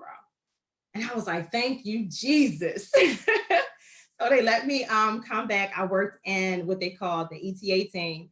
So that was just what it says, estimated time of arrival. So if the tech is late, they will call us. That job lasted 2 months. Then they switched me over to installation. And that was cool because I kind of got to talk to the technicians and help them set up the customer's internet and stuff like that. And then I ran into somebody named Michael White, and they was like, oh, this is Michael White. He works at the lobby. And I was like, oh, okay. And he was like, you should give Khadijah a job. She would do really good there. And he said, well, do you know how to count money? And I was like, I sure do. I used to work at Kentucky Fried Chicken. I used to be assistant manager at a clothing store. I know how to count money. He said, okay. He said, we count a lot of money. I said, that's fine. So got the interview there, pretty much got hired. Michael actually took me to the service center, showed me what it was about, introduced me to the staff. And then he was like, you know, I'm really particular on who I bring on my team, but I think you'll be a good fit. So I'm gonna go ahead and let you work in the store. So I was so ecstatic. I was like, okay, I've got a job with benefits. I'm living my best life. Like my son is gonna be able to go to the dentist. So I was really, really excited about getting a job with benefits. I have been working at Comcast since 2005. It's 2020. Wow. So I've been there 15 years. Wow. I cannot believe you just gotta imagine. I was bouncing around. I worked here for 18 months. I didn't know you had all these jobs. I had a bunch of jobs before I started working at Comcast, but I will tell you that every job I had prepared me for Comcast. The empathy with working as a nursing assistant, like you really get to kind of be more relatable to your customers and kind of understand like where they're coming from. So I always have a soft spot for like older people that come in. I also have a brother that has autism. So I'm very sympathetic when it comes to customers that have, you know, similar children with an issue or even adults themselves that have that. It teaches you patience, and you really need that when you're engaging with customers. So I worked at the service center. When did we meet, Joni? In 2008, 9? I think it might have been around there. Yeah, I think it was around like 2008 because I had came back to Baltimore. My aunt got real sick. Yeah. And that was when I had that motorcycle accident too. When I first was there, yeah. Yes, you did. Jeez Louise. Oh mm-hmm. my gosh. Yes. But like when I met you, I was just pretty much working in the store. Customers come in, customers come out. It was the same old thing every day, same old thing. And I was getting tired. I wanted something new. I wanted something different. And when I sat down with you, like when you came on board, you was like, okay, I want to sit down with everybody. I want to figure out what y'all career goals are, what y'all want to do. And I'm like, career goals? This is you work in the lobby and then you retire. Like, this is what are you talking about? So like once I sat down with you and like you actually made me see like Comcast was bigger than those 4 walls I was working in. And I did not have to just settle and just be in the same role for the next 20 years. Because it was a young lady that worked with me, Linda. You know, we love ourselves some princess. No, rest in peace, Linda. Linda was like her picture. Yes, Linda was like me. Like, and I always think about that. Like, I love myself some princess. Linda was probably working at Comcast like 12, 15 years. And I was like, well, I'll just be like Linda, you know, and I'll go ahead and I'll work. And, you know, when I'm finished working, I'll just go ahead and retire. But you really gave me the drive to kind of want to do more, not just come to work, do this, go home, come work, do this, go home. So like now, like you really helped me, you pushed me into applying for the assistant manager job at Comcast. That's the role I'm currently in now. And I love what I do. And it's not just like, I love helping my customers. You know, we're a sales environment, so we sell. But I love to teach and like show, because we get a lot of young people that come and work at our store, but I teach them the same thing that she taught me, like, you know, this job is bigger than these four walls. So what is your end game? What is your career goals? So we need to start working on it and getting you there. I was at White Marsh if I worked at Comcast for 15 years, I was probably at that same location for 13. And then when the opportunity presented itself for me to work at a different store, I took it because I felt like I needed a change. And when I got there, the people that I was working with felt the way that I felt, was like, this is the job, you know, I'm going to come in, I'm going to clock out, and this is what I'm going to do until I don't want to do it anymore. But I just speaking with them and doing the one-on-ones like you did when you came on with us, they really was telling me, like, one of the young ladies was going to school for accounting. Then we had two other people that work at the store that was interested in working in IT. And I said, okay, so why is it that you don't think you can do anything else? Like, this is Comcast Universal. There are other opportunities out there. You don't have to just look at yourself as being in the store. So right now I have four of my agents are all in school now, taking different things. Two of them are going to school for IT. The young lady that went to school for accounting, she wound up leaving Comcast for an accounting opportunity at a different company. But just to let them know, like, this isn't your end game. She left on a good note, like she really wanted to stay there, but she was like, I really want to start working in my field. Like, I really like it here. And I'm like, you know, we got to push you out the nest because we want you to go and be great. Like, if this isn't feeding you what you want to do and you have your degree, I want you to work and your degree, you paid for it. So like, with our blessing, we're like, go, go. That's awesome. And you can come back and work in accounting. Now you have the experience. So now you can come back and say, I worked in Comcast, I got my degree, I worked here, I did that. And you can always come back. So, you know, I'm just happy to see them working on something other than just coming in and we're selling cable and then they're going home. So they're like, okay, Khadijah, I have to get my homework done. I have these assignments that are due on this day. And that keeps them, it's like a why behind it. Not to mention we have reimbursement too for school. So like that gives them an extra push, and it doesn't feel like just a job to them because they know that they're getting something else out of it. So like, I think that was one of the biggest things that you taught me. It was just like, you know, this doesn't have to be it. And I always push people to be better. And I want them to let me see, I want to make sure I word it correctly. I don't want them to feel like it's a dead end situation in whatever situation they're in. I'm always going to want to push them to be great, whether it is in the store that they're currently working in with me, or if I feel like another opportunity presents itself somewhere else, I want them to take it. I never want to hold you back because you my top seller. And I was like, if you leave, then I build another you. Like I can teach somebody else how to sell. I can work on the other team members to get them where they need to be. But if I feel like that you would be in a better position somewhere else, I'm always going to encourage you to apply, even if it's for you to get the interview experience. Like, even for myself, I've been in the same role for so long. I feel like I just need to interview just to make sure I keep myself sharp. I do interview preps like we used to do. So before they interview, I'm sitting down, I'm like, okay. That's awesome. Are you the best person for this job? So like, that is kind of like what feeds me. And I gotta feel like I have purpose. You know, like, it's not just about a job to me. The money is good. You know, Comcast pays us very well. So I just want to make sure that I have some type of purpose, and what I do is not just about the money. So they might say like, oh, you know, you work at Comcast, they're trying to take all our money.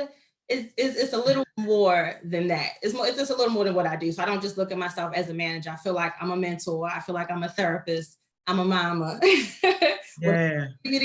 Whatever you need me to be to make sure I get you where I need you, then you know that's what I'm gonna do. But For sure. That's now. Man, thank you, DJ. I'm tired running low now. I gotta get you through now. Like, yeah, we fast paced. Yo, my life is crazy.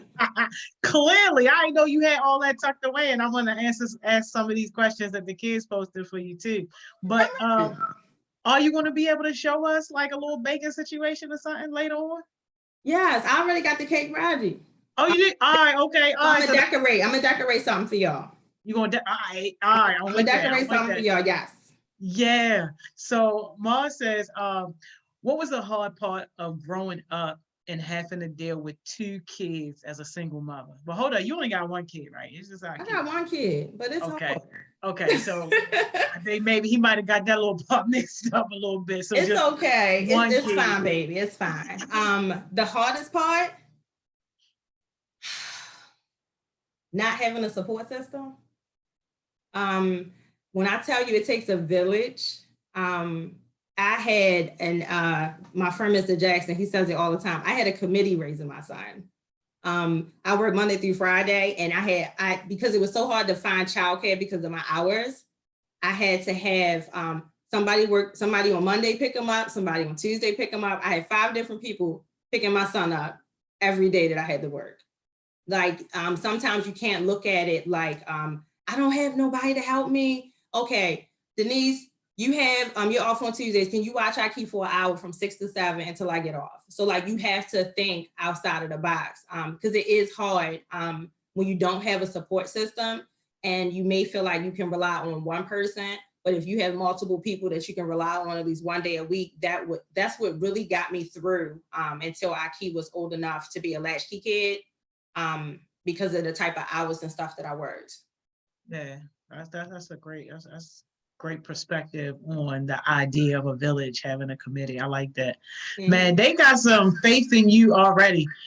This dude, Mark, talking about something, you should make a YouTube channel for your baking. He ain't tasted that cookie, that cupcake. Your whole situation could be trash. He ain't even seen how you put the icing on there. You could be licking your finger and everything. But that just goes to show how he already got faith that well, thank you. Somebody else, I don't even know how to work. So if you can show me how the YouTube thing works, maybe since I have time, I will definitely try and figure it out. Hey, you gonna hire somebody? You gonna hire one of these young people to be your consultant? I need help. Like I don't mind paying because I don't know what I'm doing. And that's crazy because one of my youth entrepreneurs, his name is James, and he's not on here right now. But that's exactly what he does. So I would have. Look, you see what type of lighting I got? Look, just a little light. I don't know. No, I would have referred James, but he missed the blessing. Somebody missed the blessing. I still need the blessing, Jody. What about me? I got you. I'm gonna get you somebody that's more reliable and consistent. Okay, baby. Whatever it takes. I need a little help, though. I did. Got you. I'm sending somebody your way. Thank you, baby. Let's see your next question. Your next question. Oh, they saying that they love your vibes and your spirit that you're giving off. That's Cam. Yeah, Cam. I love her too. I told you y'all was gonna love her. Mom said, what inspired you to bake? I know, because it's like her whole little resume situation is crazy. And then it's crazy, right? Yeah. My grandmother used to teach me to bake. I used to bake cakes for free. Like all the time, I would give away cakes for free. Like, and people was like, you should sell them. And I was like, no, I just really love what I do. And I love you. And I'm just going to make you a cake. And then it's just like, my son, believe it or not, was the one that said, Mom, you need to be selling these cakes. And I was like, really? He said, Mike, this stuff costs money. You can't keep giving away cakes. So I was like, okay, I think about it. But I had to inch my way into it because I didn't want to dive all the way in. And you gotta, sometimes I felt like the market was too saturated. So it was like, somebody really need another baker. But then it hit me, it was like, everybody is not going to do what I do. Like, I don't do fondant. I'm still working in buttercream, but I want to kind of learn that. That's one of the things I'm going to kind of do during this quarantine is play with some fondant. But like, I stay in my lane. So I'd rather just be a master of what I do and just stick to what I know. And everybody's not my customer. You know, like I do have people inboxing me and they're like, well, can you do this? I seen this picture, baby. If I didn't post it, I'm not going to say I can make a cake that look like that. It's going to taste good.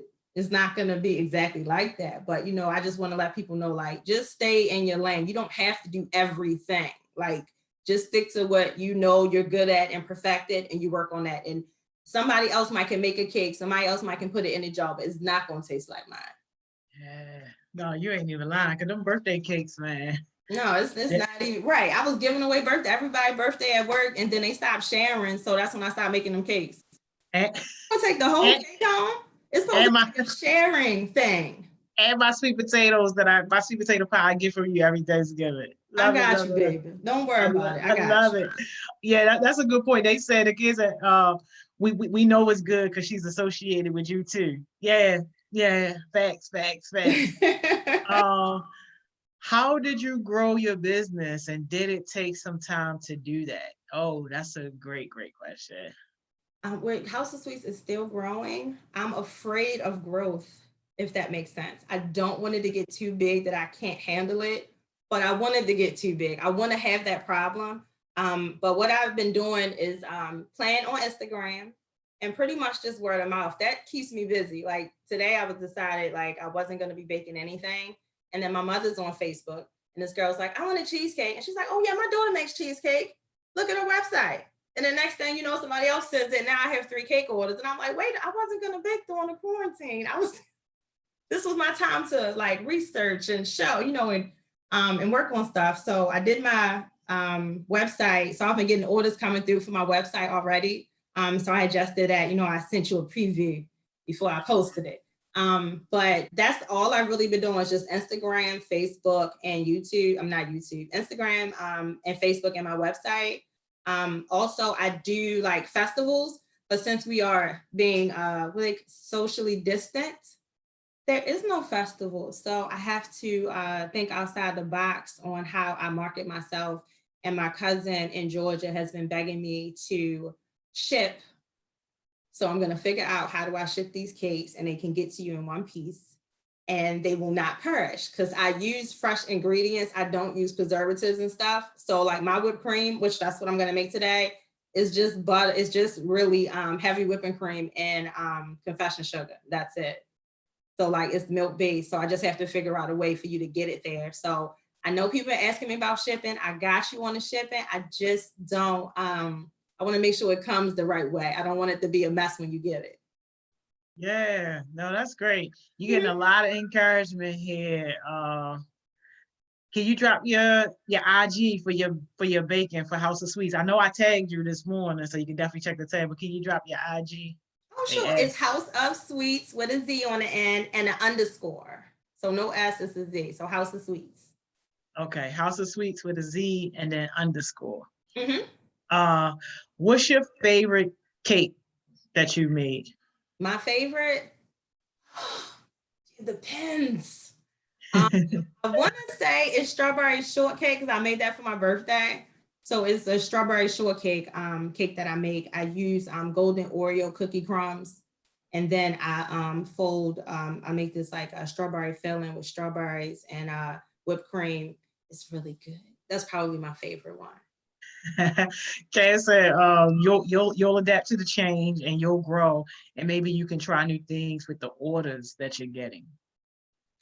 Yeah, I am. I'm excited about it. I want to play, like if somebody pushes me, then I'll see if I can make it shake. I know Ashley was like, make this cake. It was a rosette cake. And people really love that cake. I'm like, I don't know, but I test dummy you since it's your birthday and you my friend. But I wouldn't order for it until I kind of played around with it first. Yeah. So let's go back to that one little topic that I said, let's put a tab in it. Because I think this is probably the perfect segue to talk about that. Can you talk about your experience, like starting a business while you have this full-time job, and while you basically have like adult responsibilities that you have to take care of? Oh, it's hard. Geez. I sat down and I talked to Dallas, our good friend Dallas Bell. Oh yeah, Dallas. And this is when I was first starting off, and Dallas had took a leap of faith and started his business. And I was like, I'm trying to sell these cakes. I gotta figure it out. And he said, well, Khadijah, you're gonna have to sacrifice time or money. So you have to figure out what you're gonna do. So I was like, okay, well, I really don't have any money. So it's gonna have to be time. So basically, I try to dedicate at least 4 hours a day to my business. I want to get to a point where it can be 8 and 8 because I know I put 8 hours in at Comcast. But what I do, like if I have to be to work at 8 o'clock, then I'll get up at 4 and I'll work on House of Sweets for 2 hours. So like I'll get up at 4, bake me a cake. After the cake comes out the oven, I'll go and I'll get ready for work, and then I'll go ahead and I'll go to work. And then when I come home, I can go ahead and I can ice in the cake and I can get it in the refrigerator. But it's really about finding time to do it. So you all got, even if you have money to do it, great, but you really are going to have to dedicate that time into your business before you go to work, and a lot of times even when you get off. And sometimes that's all because you're exhausted because you just worked an 8, sometimes a 10-hour shift, and then you still got to push, and then you have to sow into yourself and invest in yourself too. So like that's one of the things where I'm thankful for the quarantine, because now I have all of this extra time that I was kind of slacking off of when I was working. So now it is not a 45-minute commute to work. It's literally like 2 steps in the living room and boom, I'm working. So, and even I'm still like, if I'm on a 15-minute break, I'm checking my emails for House of Sweetz and making sure that if I do get an order and I respond back to the customers in a timely manner. So it's just about better time management when you have those adult responsibilities, because you still got to pay your rent. So you have to find a way for your number one investor, which is your job. So you want to make sure that you're still performing at your job. You don't want to slack off on that because your number one investor being your job is going to give you the money that you need to push your business forward. Yeah. What type of advice would you give like a teenager, like who was thinking about starting a business or who has a business? Man, they need to do it. Like, I mean, I'm telling you, you need to do it. Like, you have the greatest gift, and that is time.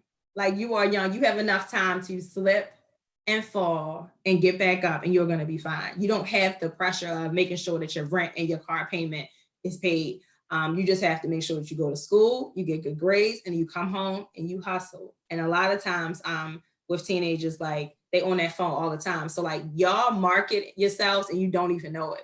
So like a lot of times when you're on Instagram or Facebook or Snapchat, you're actually marketing yourself right there.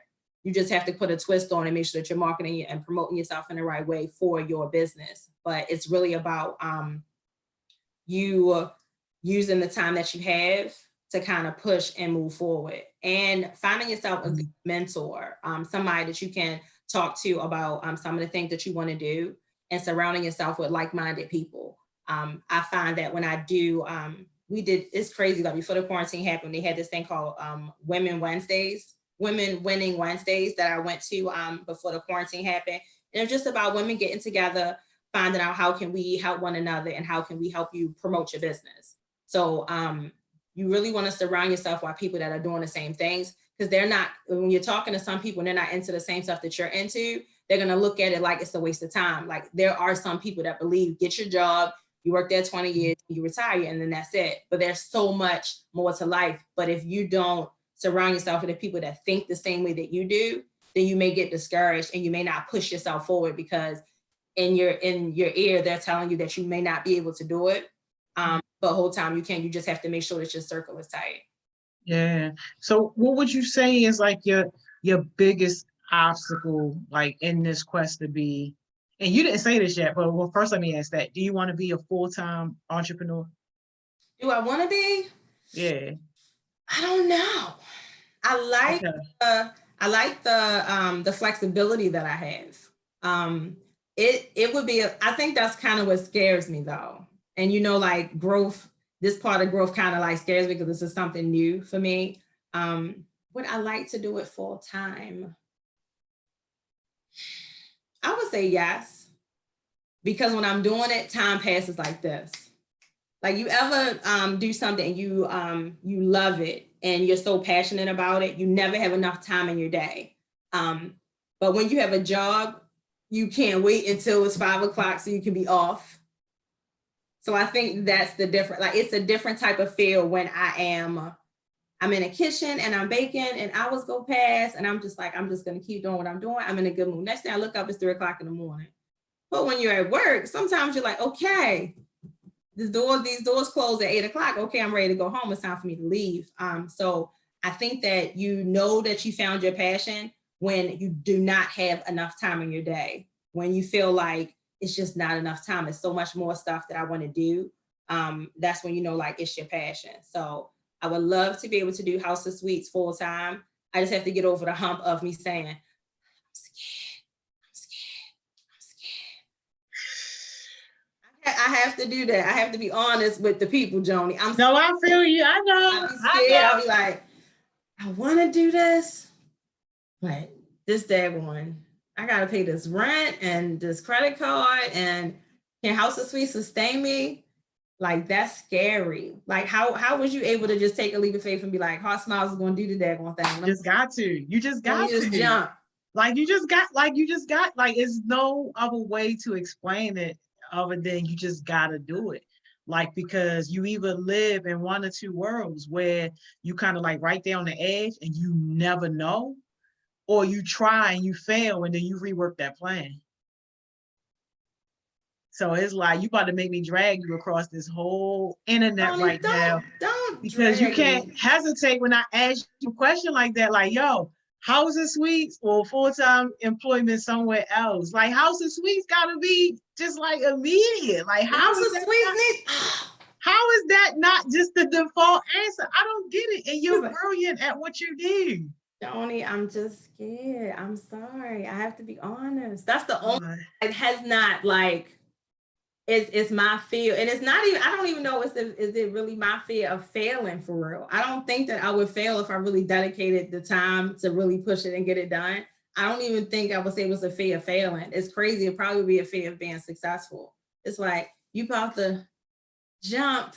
You almost there. I'm almost there. But that's where I'm at with it though, Joni. Like, I'm like, no, I feel you. I'm ready to get some of these kids on you. Yeah, somebody got to ride me a little bit. I need a little push on the way down. I need a little push. I do. I have to be a lot. I got to feel a lot better about saying my yes. Like, yeah, let's go. You're like, all right, Khadijah. So you got your small business loan. What's the problem? You should be able to jump now, right? Let's go. So that's where I'm at with it, Joni. Exactly. Yeah. We got to get that. But like this is good because it's a real life example of, you know, how just kind of like how Dallas said, like the youth is wasted on the young people because they got the opportunity now where they don't have to worry about rent. Ain't really got to worry about, you know, no credit cards and taking kids and all that stuff like that. And yet some of them are still finding a way to be distracted or to not work on their goals and to not work on things. And it's like, y'all really don't have no excuse. So, you know, what people always say, like, yo, if I was your age, if I knew then what I know now, exactly. Oh my goodness. I love my son. I do. I love my son. I could have reworked that plan a little bit if I would have waited a little bit. I already know. Yo, listen. You know, I could have really made some things shake for real. I really could have. But I was just like, oh, I'm going to go to this party. I'm going to have fun. I'm going to do this, that, and the third. Man, listen, I got 18-year-olds who don't know what they about to get themselves into. Jeez. Thinking that it's all cute. I was blessed. You know, he a hustler. I don't know. And it's crazy because my son out-hustles me. My baby out-hustles me. Aki redid a daggone bathroom last week.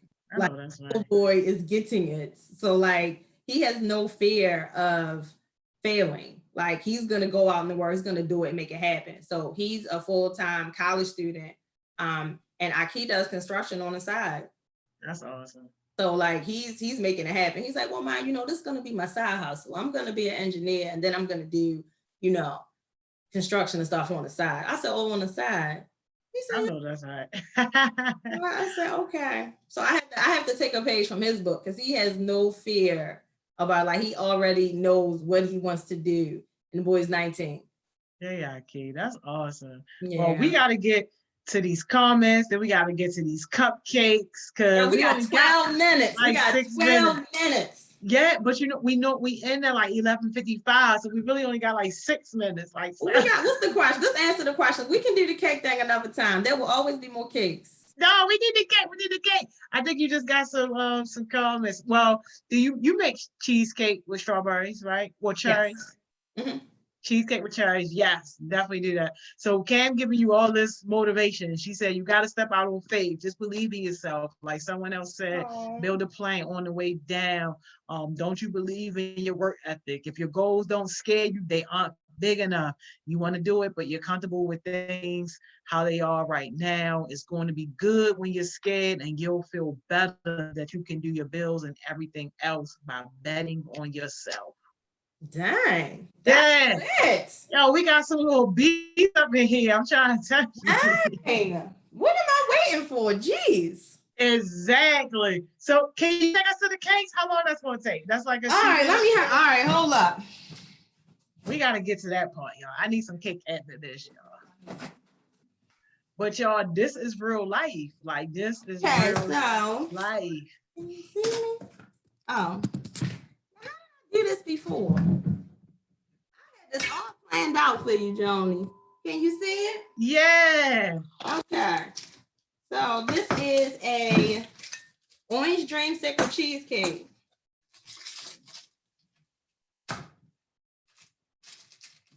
I tried to be prepared for you.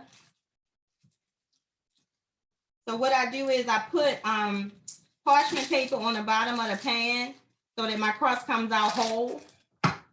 And when I do my whipped cream, I can't believe, is this better? Okay. So when I do my, the beater got to be real cold. So I had it in the freezer. And I'm going to make this whipped cream real fast.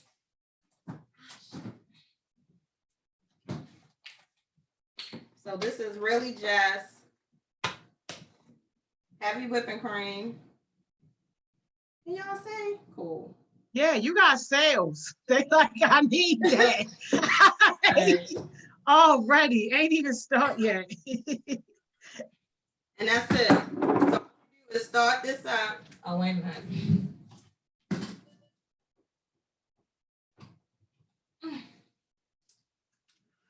All right, so while this whipping up real quick, this is my little pastry bag. This is my little star tip. I used to use the disposable ones, but I kind of like the cloth ones because then it's like I'm never worried that I'm gonna run out. I can always wash it and reuse another one. I'll do this real quick. That's my little cake board. This is the leftover. So I had two cheesecake orders this week. One is the cookies and cream cheesecake, and the other one was the strawberry cheesecake. So when you put the paper on here, it comes right off. And you set it on here like this. Can y'all see it? Yeah. So and see, I don't really like flavors. I know, like Joan, that, but you that like the good. plain one. we know. I have a strawberry cheesecake that I'm making, but I'm real bougie about my strawberries. So the market, they had little ones. So my mother found me some at the mom's grocery store. So I'll take a picture and send that one to you. Oh, all right. So you said we got 55. I don't know, Joan. We're gonna be running the county tight. It's all good. We're gonna go over them because you're doing good right there. So I got this right here. Woo! These are the mandarin oranges that I'm going to use to garnish it with. And this one right here, I'm going to probably shave some of the oranges and put it on top of the cake. I'm just waiting for the cream. Waiting for the whipped cream to get whipped cream. Y'all calling me plain Jane. That's right. I like my stuff nice and plain. Don't mix nothing. Oh, Yeah. Can you say that flavor again? You said orange dreamsicle. So remember that ice cream that you used to get from the Good Humor? It's like orange sherbet and vanilla ice cream. Yeah. You don't know what I'm talking about? I didn't eat that kind of stuff. So you never had a strawberry crunch one either? You know what? Yeah, I had a strawberry crunch one. That's what the cheesecake tastes like, the strawberry crunch one. That cheesecake right there tastes like the strawberry crunch ice cream. No. Oh. Cheesecake one does. So it's one that has like the Oreo crumbles around the side. Oh. So it's getting thick. It's almost ready. You got 1 minute left. I'll send you a picture of it when I'm done.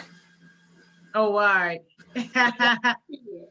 This is gonna be my mother's birthday cake. I'm making her two. So I'm making her this one, and then I'm gonna do a pineapple coconut cake for her. She couldn't decide. They is trying to drag me, talking about I'm boring. No, I'm classic.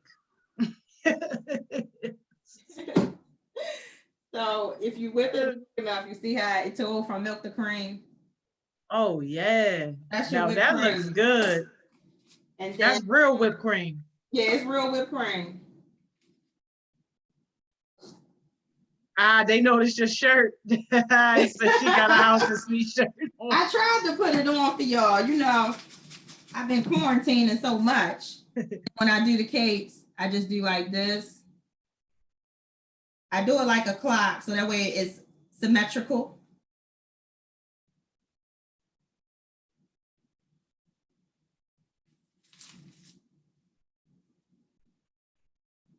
Voila. It's about you need to make 3, you need to make 1.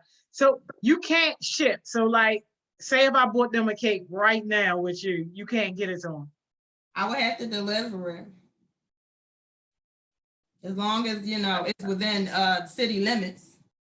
Oh, okay. In Baltimore? Yeah. I have a customer, she always order from me. I'm delivering her stuff. She work at the hospital. So All right. be extra bougie. Bet. I'm gonna order y'all something. This offer is not valid if you watch this video later, only if you watch it now.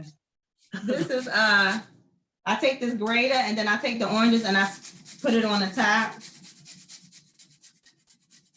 Give you a little cute little garnishment, you know. We're gonna put this in a nice little box and they're gonna be good to go. I think it needs a little bit more in the middle. The middle looks sad. But that's it. It takes forever for a cheesecake. That's why it's so expensive. But that's pretty much it, Joni. Yeah. We made it. We made them all. 156. That wasn't too bad. Cool. No, that's cool. And that was worth it. Okay, so I guess I'm out of one order because he in VA. Oh yeah. Good. So this is it right here. Voila. Yeah, okay. We'll box it up. Get us the Mom Dukes for her birthday tomorrow. Yeah. Ma, you can't get it. She don't deliver in Virginia, yo, Baltimore. That's what she said. Yeah, babe, I can't take. We're not allowed to leave the city, are we? I don't know. I don't think so. Yeah, I think we're stuck in the city. But that's. Can't say that your box got your logo on it. Hmm? Can't say that your box got your logo on it. No, the box doesn't. I use a chocolate brown box and a teal ribbon because those are my company colors. Can he put a logo on the box? He can't do a thing. Oh. Well done. I thought he was getting to something. Jahi said how much my grandmother birthday coming up. I want to buy her one. Oh, it's so sweet. What size cake is it? Tell him to inbox me. Oh, go to my website, www.houseofsweets.com. www.houseofsweets.com. Mm-hmm. And if y'all want to, I tagged her in the post this morning, so you can slide in her DM. Yeah, definitely, Jaheen, get your grandma a cake. Yeah. Kay said, do you have business cards? I do. I have business cards. Now, can I put my hand on one right now? Kay said, we know people who make logos. Yeah, we do. And where they at? I've been dragging them all morning. This is what I mean by how when you miss your blessing, like, yo, you got to be present. That's exactly what I mean. We got people that do this stuff and they not even here. It's crazy. About it, Joni. See, can you see her? There she go. Bet, yeah. See, the bag. Business cards. They bougie. Bougie business cards. Thank you so much. Thank you so much for having me, Joni. This was fun. No, I appreciate it. So anybody that's on right now, this offer is not valid if you watching like a rerun or somebody tell you about it later. But no, like if you watching right now and you want to order something, like put it in the comments and I'm gonna connect with you. I'm gonna let you make your order and I'm gonna pay for it. That's how we gonna do that. Thank you, Deej. Thank you, Joni. It was fun. I'll see you later. All right, I'll see you later. All right, bye-bye. All right, y'all. Big shout out to Deej, y'all. Miss Deej, House of Sweets. That was an amazing session, man. Like, it's always good to see people, like working and operating in their passion. We're going to keep on pushing on it, though, because I believe that she can do it full-time, and I believe that she should do it full-time. But as you guys are about to see really, really soon, like once you graduate into adulthood, it's a lot harder to just drop everything and go for your dreams. Like your dreams got to take a back seat once you got those responsibilities. And that's why I'm on y'all so hard about doing the things that you want to do now, at least building your foundation, so that way you won't necessarily have, those type of obstacles to overcome. So let's see, y'all. We got Miss Mo coming on with us. Let's see. I think I know the cheesecake, but what are the other flavors? She got a lot of different flavors, Cam. Yeah, go to her Instagram. I want to say her website link too is in her bio on her Instagram, but her Instagram got a lot of her stuff too. So go to her Instagram and let me know and look at it. I tagged her in the post this morning, so y'all can go to her Instagram. Yeah, but I got y'all. Y'all gonna love it. Miss Mo. Hey. What's up? What's up? Can you write? It's hard, it's not impossible. Absolutely, I agree. Because some people can do it, but trust and believe. It's a very, very small percentage of people who are willing to take like that type of risk. Y'all heard how she asked me, like, how did I just go like that? And it's just like, yo, everybody don't have that in them. And especially when you have those big like responsibilities. Like I told y'all, being homeless didn't necessarily scare me because I called my mother and said, "Ma, this HeartSmiles thing don't work out and I fail and I lose all my money. Can I come back home?" When my mother told me, "Yeah, you can come back home," like that immediately eliminated that fear. And it was something I had to get over myself, like the shame that I would feel if I lost my house. But I'm thinking like, hold up. I was the kid who, when I moved out, I ain't never come back. So if I was coming back, it was for a reason. So I had to tell myself that in order to get over that. Like, no, I'm not coming back because I'm a failure or because I can't do it on my own. I would be coming back for a legit reason. So that's how that was. Kay, you want to DM me? You got a question? Cool. DM me. I love questions. And I only be answering questions from people that I know and like, because they be blowing up my DMs with bull crap, but I appreciate good stuff. Sorry about that, Miss Mo. What's up, man? How you doing? Okay. I'm good. How are you? I'm doing great. So it looked like we got Elder knocking and we got Coach Johnson knocking. I should open the door. You should open the door. Yeah, let's open the door. Got a little party today. Hey, Shalom. Coach Johnson. How y'all doing this morning? What's up? Oh, You out the ghetto? shirt. Yeah. Yeah. You know what? I should give away some HeartSmiles t-shirts for this quarantine, shouldn't I? To lead us. Uh-oh. To lead us. You hold on. I'll be right back. Elder should be coming on. Say she connected. I'll be right back. Okay. Hey y'all. Miss Joni left, so it's fine. Hey Kim. Hey Mar. Good morning, Coach Johnson. Well, good afternoon, Coach Johnson. How you feeling today? I'm doing good. I'm okay. Just got finished cooking, you know. Okay. What did you make? I made an omelet and I made some pancakes. Okay, that's cool. Elder, sweetie, where are you?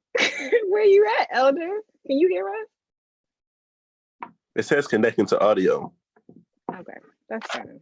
That's okay. Hey, Lamar, you about to have your own session today, Lamar? Huh? At 2 o'clock. You gonna have his own? Yep. At 2 o'clock, Yep. you about to have your whole own session. You can come on mine though whenever you want to though. That's completely fine. All right, Shalom. I guess we're gonna get it started on today. And we're gonna hope that they come back. They just laughed, like both of them. Like, okay. It's fine. It's fine. All right, so we're gonna talk about respect today, right? That's what we're gonna talk about. All right, so let's do. Oh, Lamar said You gotta fix your do-rag drip. I know, bro. I know. Hey, Elder, welcome. Sorry, I clicked the link, but then I don't know what happened. I'm sorry. It's fine. How you doing? I didn't expect it to be like that close up on my face. It's like this. Hello. Yes, it's supposed to. It's supposed to ask first.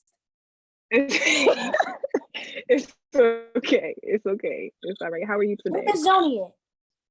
She's coming back. She was talking about giving away HeartSmiles t-shirts and then Shalala said to leaders. Oh, only, we got and them then already. She went off. Well, not every leader got a t-shirt already. Like, you said what? She went away, but she's coming back. I don't know what she's doing, but she's doing something. She'll come back. How are you? Honestly, I'm feeling great. I'm feeling great this morning. You feel me? You know. Good. I'm glad. Maybe she went to go change. I don't know. Who knows? But all right, y'all. What we talking? Are we live? Yes. Yes, Elder. What? I didn't know if we were live because Miss Joni left. So we're still live. She's still here. The presence is still here of her, and she's still connected, and she's still live. We're still live. Hey guys. Hi, baby. Crazy. You live. Yeah. All right. Y'all ready? Yeah, we. There she go. Yo, y'all don't even want to know the drama I had to go through, y'all. I can't find my other box of shirts. I went out to the car, everything. How did you go? How did you go to the car that fast? Did you run? No, I didn't run, but I was hurrying up. But I found one box of shirts. I know I got 2 boxes of shirts though, because I had 2 different vendors do 2 type of styles. So I was going to give people a choice, but I could only find this one. But I'm going to find the other one and probably post it too. Are you sure they not at Hopkins? Nah, I don't think I took my box of shirts to Hopkins. But no, this one is the one Coach Johnson got. Oh, both of y'all got the same one on. Yeah, I need an extra small. Yeah. I don't know about an extra small. I don't know about an extra small. The smaller sizes I just gotta first. roll it up. Yep. Just roll it up like your rap career. Oh. I'm sending shirts. Pick 2 leaders. We want to send 2 shirts out to somebody. Hopefully, if my mom's still on here, she can help me figure out how to ship these things. I'm gonna just chuck that to the game and move on. Go ahead. The shade. All right, y'all. We're gonna talk about respect today, y'all. We're gonna talk about respect today. That's a great topic to speak on. Yeah, it's a great one. That's enough. From everybody on the screen. That's enough. All right. So is that your power? Is that your Boost Mobile power box? It's a speaker. Oh. What kind of session we about to have, y'all? Listen, what kind of session we about to have? Can you please moderate the conversation, please? I'm not supposed to be the moderator. I'm supposed to be, this is my session, and she's supposed to be the moderator. Wait, this y'all moderating your own thing. Yeah, that's true. He waving crap in his I'm like, what is that? This is a mess. This is a mess. Like tell you to bring these ghetto kids on here. Oh my God. All right. No, we're gonna bring it back. Let's bring it back, y'all. Okay, Elder, tell me what respect means to you and what it looks like to you. Okay, so respect to me, I just gotta say, like, I feel like it's how you like treat somebody. You feel me? Like, if you're mean to somebody and you call them out their name, or you just like, I'm trying to define respect without saying respect. You feel what I'm saying? So it's like, you just like take heed to what they say, you listen to them, and you just like don't try to make them feel like degraded. I feel like that's how you show respect by not doing those things, if that makes sense. Got you. Thank you for that. Coach Johnson, what does respect mean to you? Respect means to me is by manners and how you project yourself. So basically what I'm saying is you got to respect yourself, but to respect others. So like, don't disrespect yourself. Like, what can I say? Love yourself, basically. So, yeah. I'm sorry. Yeah. Miss Joni, what does respect mean to you? Yes. Respect for me basically is showing a person that you value them and that you appreciate them through the things that you do and say. May I interject? Yeah, go ahead. I feel as though when you said roll up my rap career, that you did not, when you said that you wasn't valuing me. Okay. I value you and I want you to take your rap career as serious as I take it. So I feel like you don't respect me when you tell me that this is my dream, this is what I want to do, and yet you floating off doing everything but what it is you committed yourself to doing. Like, I want that new album now, which is why I reposted it to you and everything. You and Ray Bans. And you and I had a conversation about that, man. And it's like, how you gonna talk about somebody else? And y'all basically like neck and neck for who not about to do it the fastest. Got you. All right, y'all. No, I'm going. I had to take myself off of mute. All right, cool. So if I were to give my definition of respect, it would be like you either admire something or someone, and then you care about it enough in order to consider like their well-being. So that's my definition of it. So leading off of that, like, how do you respect yourself? In what ways do you respect yourself, and what steps do you take to respect yourself? That's a good question. No, go ahead. I'm sorry. I was just saying that was a good question. I feel like one way I respect myself personally, or somebody could in general respect themselves, is just like certain things you do and certain things you don't do. Like, I feel like one way you respect yourself is, you look presentable when you go out, or like you make sure you keep yourself up. Like, one way you respect yourself is not letting other people disrespect you, because I feel like that's one way that you can respect yourself. And what was the other question? It was just, what steps do you take to respect yourself? Same kind of. Yeah, I feel like just not getting yourself involved in certain things where like your integrity could be compromised and stuff like that. I think that's one way you could respect yourself. Cool, thank you. Real quick, to what the definition of respect is to people. Cam said respect is treating others as you would treat yourself, and there's so many different levels of respect. I definitely agree, Cam. She said that she takes your rap career seriously too. Yeah, we want that new album, yo. Beat her until she give it to us. And Lamar want to join. Lamar want to hop on here and join. So that's up to yeah. I mean, I'm fine with it. I don't mind. We having a conversation. And then Mara says self-care and self-love, love yourself. Absolutely. Coach Johnson, how do you respect yourself? Can you see me? Okay, good. Yeah. Can you sit down? Say again? Can you sit down? Why I gotta sit down? Elder and Shalom. Sorry. I say so. Sorry. I agree with Elder when she said like taking care of yourself and respecting yourself, how you go outside and protect yourself. But also another thing is putting yourself before others as well. So you also got to make sure yourself is good before you take care of other people. That's a good one. Gotcha. Yeah, that is good. That's definitely good.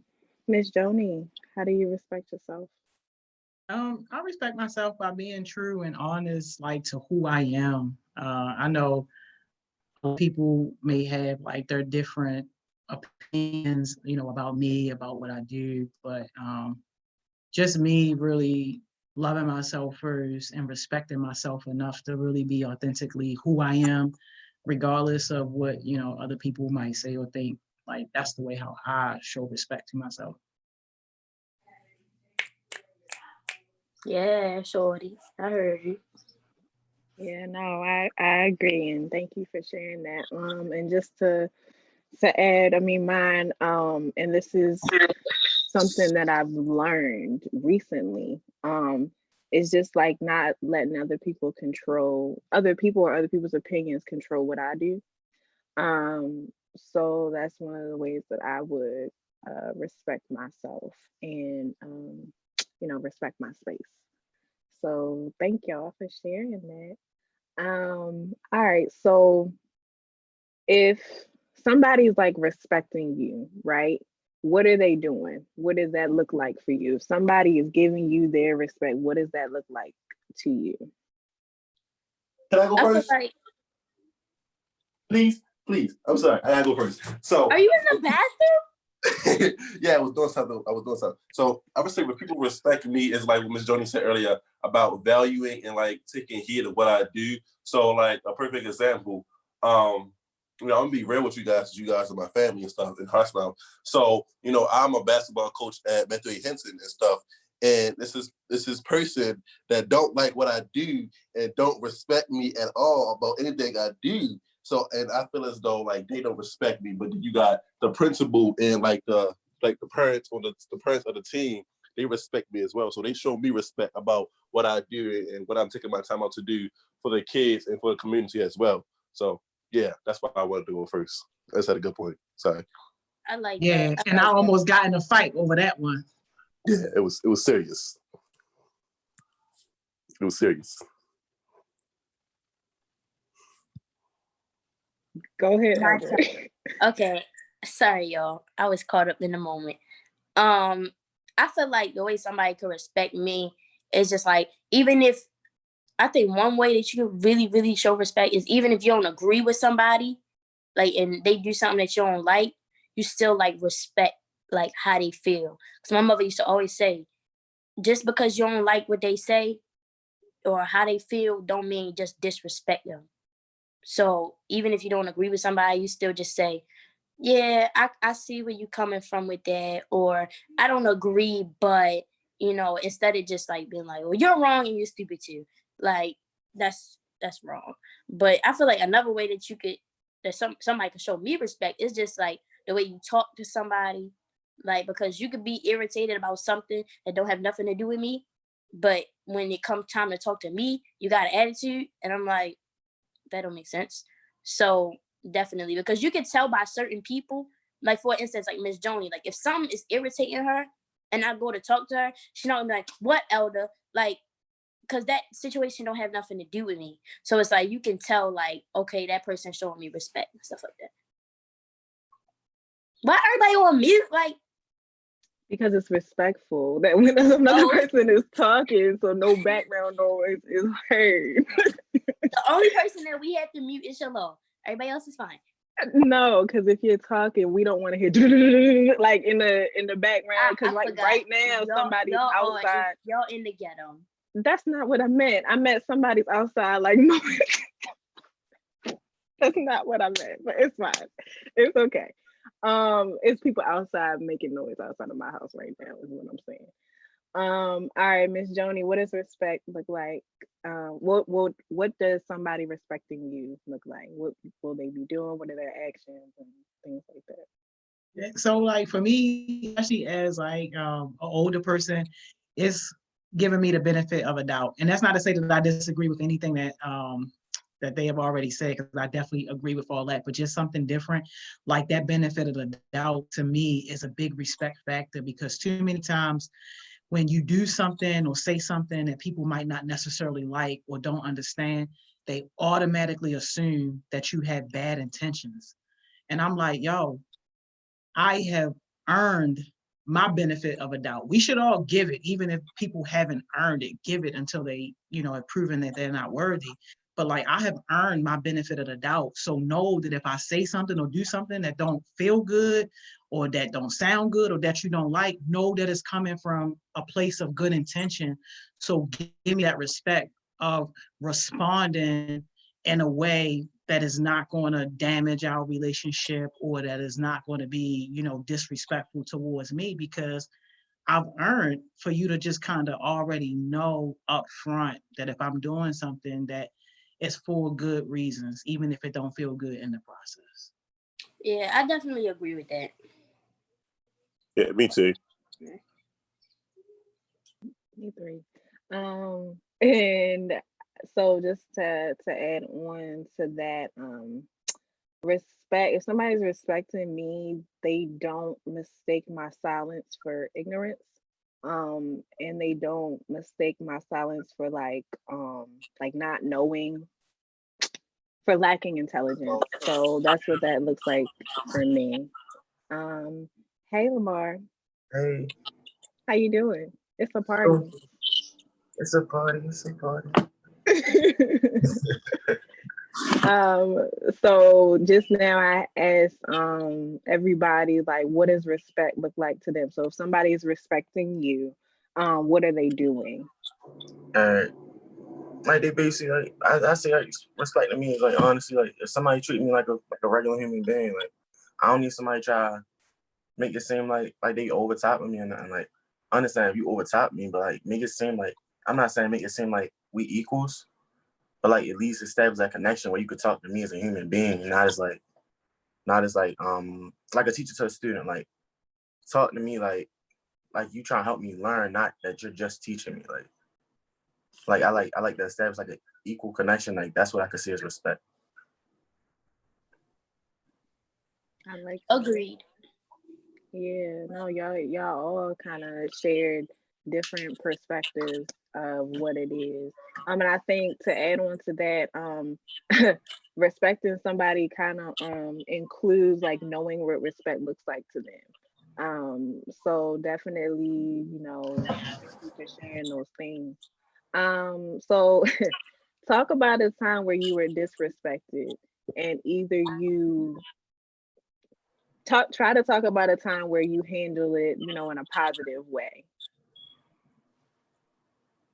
I would like to go first. Yeah, go ahead, Coach Jones. So one time I was disrespected. I have multiple times. I guess I'm gonna go ahead or elaborate on the story about what happened at Mental Henson. Basically, I was disrespected because it was like my first year, and I didn't have a lot of equipment and everything as well.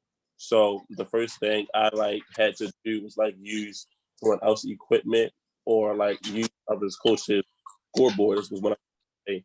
And when I try to do that, it was basically more of though he had attitude. I started using board. He wanted to take the scoreboard away. He wanted to change the numbers. It was just so much, and it was like I was being respected as a coach because I'm a younger person than him. Like how Lamar said, I wanted to feel equal and not feel like somebody is over top of me, and not feel as though somebody is trying to just to try to teach me, but help me learn as well. And I just felt like I was how I managed it. I talked to Ms. Donnie about it. She kind of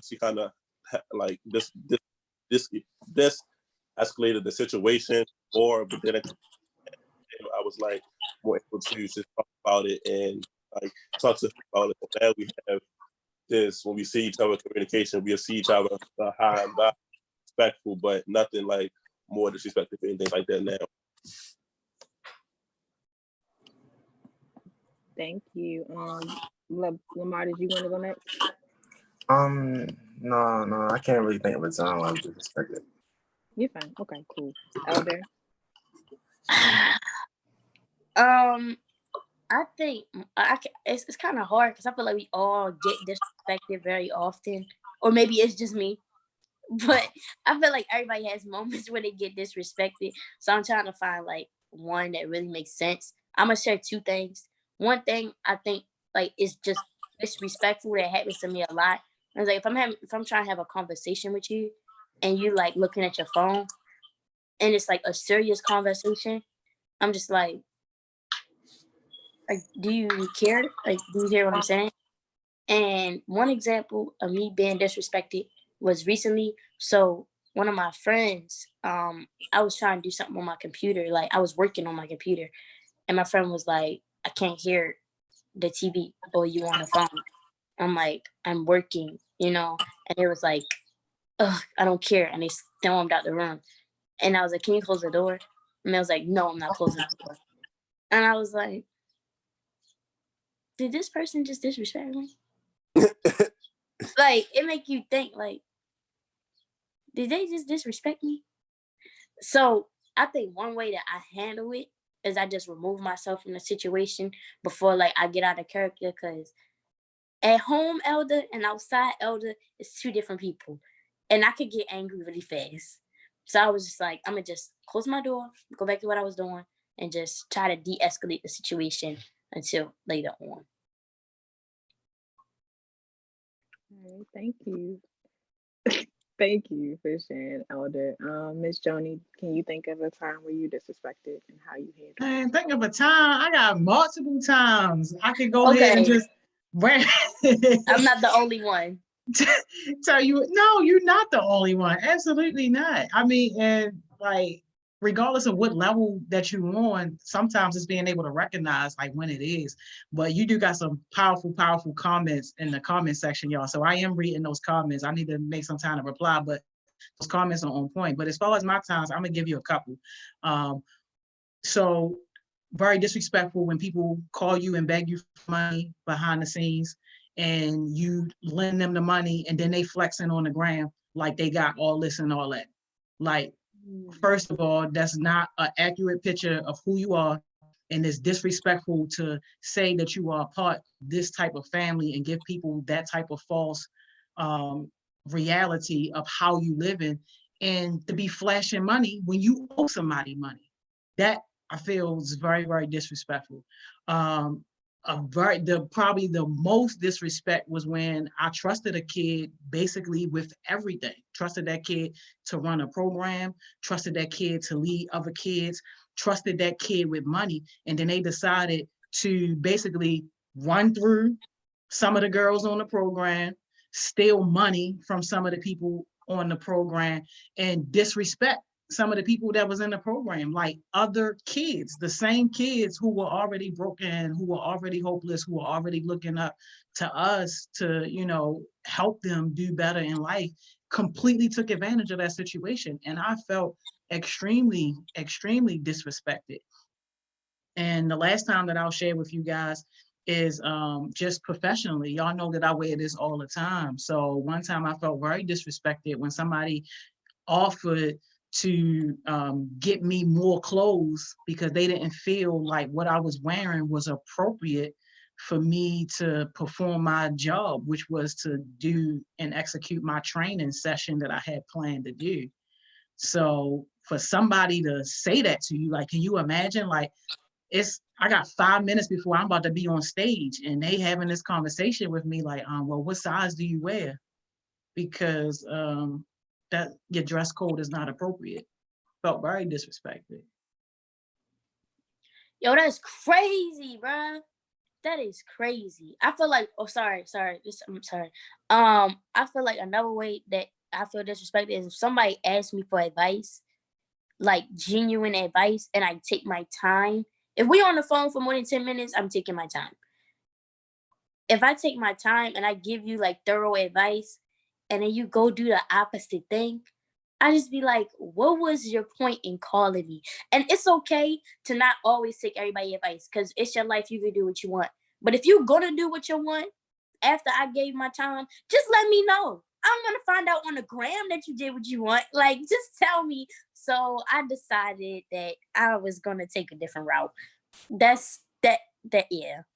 Yeah, that's definitely disrespectful, I feel like. Can I say something about that too? Go ahead, shorty. As we can see, a lot of stuff is mostly like on the gram, and I feel as though social media is like one way to really be like disrespecting, because it's not shown that they respecting you in front of your face, but also they respecting you in front of the whole internet. You Ooh, feel? yeah. So it's like you sit up here, like I would have said, how you sit up here and you ask my advice and you go do something else, or how Miss Joni said you sit up here asking me for money, but then you go flex on the money with your $1 bills. Like, you disrespecting me. Like, you can't keep doing that. Like, that's disrespectful. So you're not just disrespecting me and not the family and not the brand, but you showing the whole Instagram that you live in this life when we know your true colors. So don't also it's disrespecting you, but it's disrespecting yourself as well. Oh yeah, especially disrespecting yourself. Ooh, that. Yes, Lamar.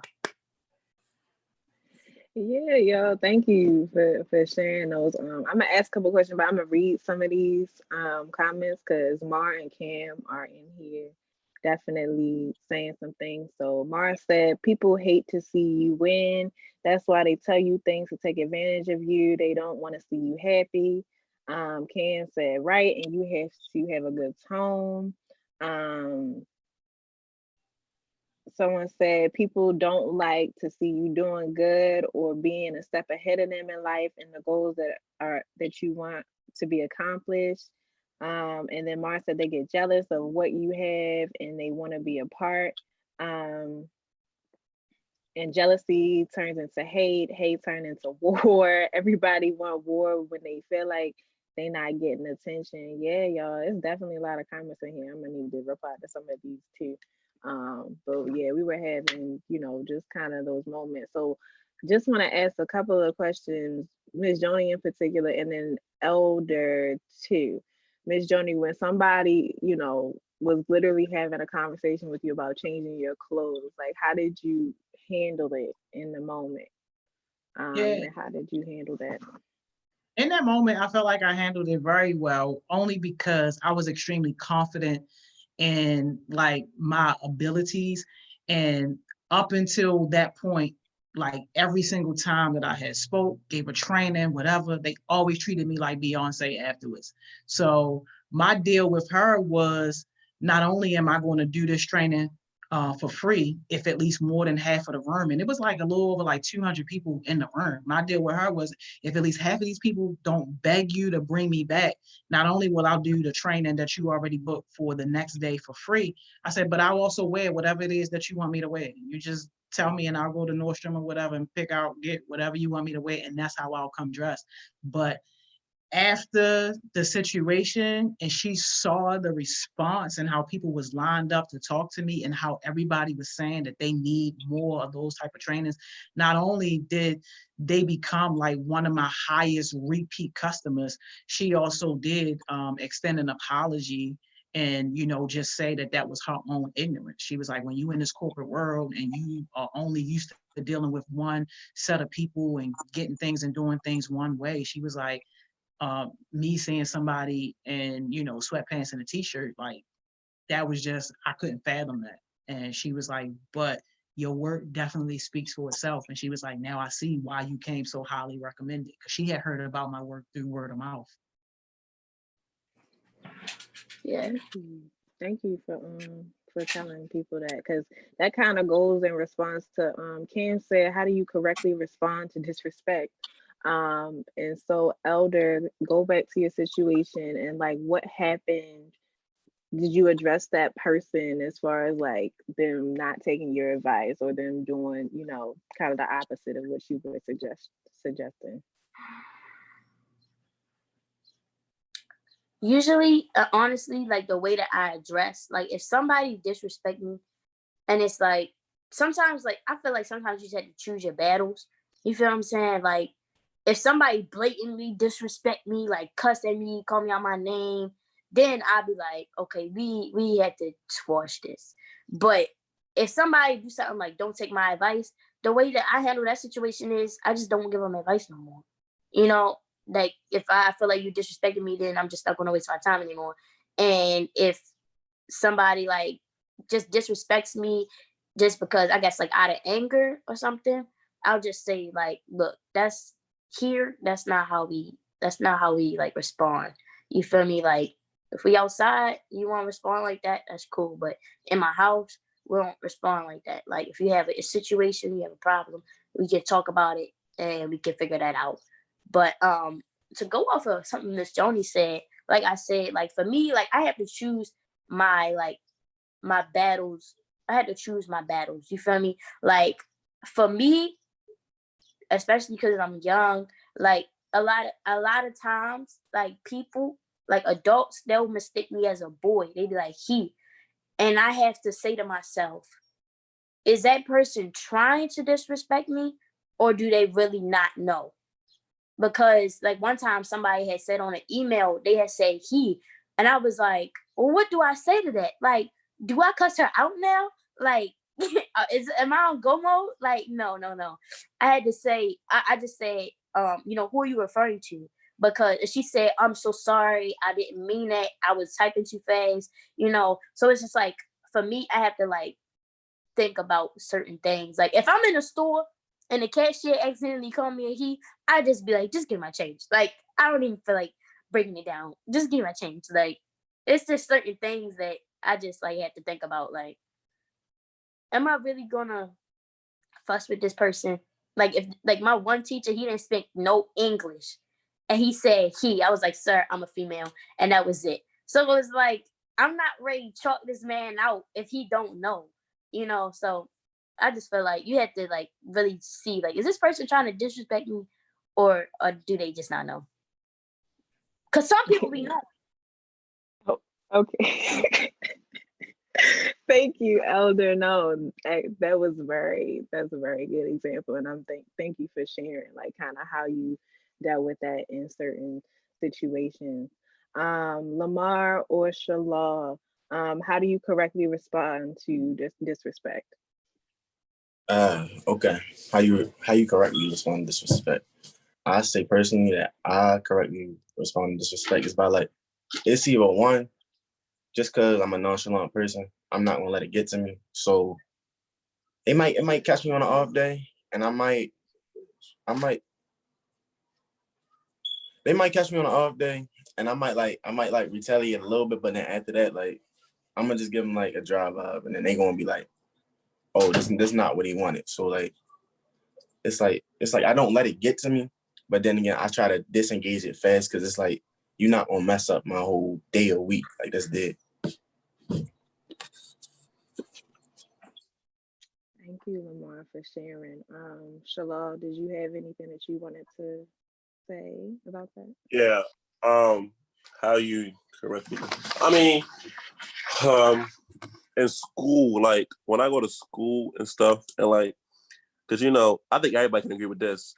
The teachers really be disrespectful on the low, and like the parents, they be thinking we lying, but we really be telling the truth. Like these teachers really be cracking slick with us, and we can't see nothing back because they hold the power to our grades. But one time the teacher was trying to get smart on me, this, that, and the third, and I basically just like caught her, like I recorded her whole conversation, and she was just going and getting smart, and then she just kept going, kept saying stuff, and she was like really disrespecting me, and I was like, I'm gonna just go out and I'm gonna just walk away from the conversation, and like gather my thoughts and gather myself before I come back to say anything, because at that moment, if I'd have said something, I probably would have jeopardized, put myself in jeopardy of graduating. So for me, it all depends on the situation.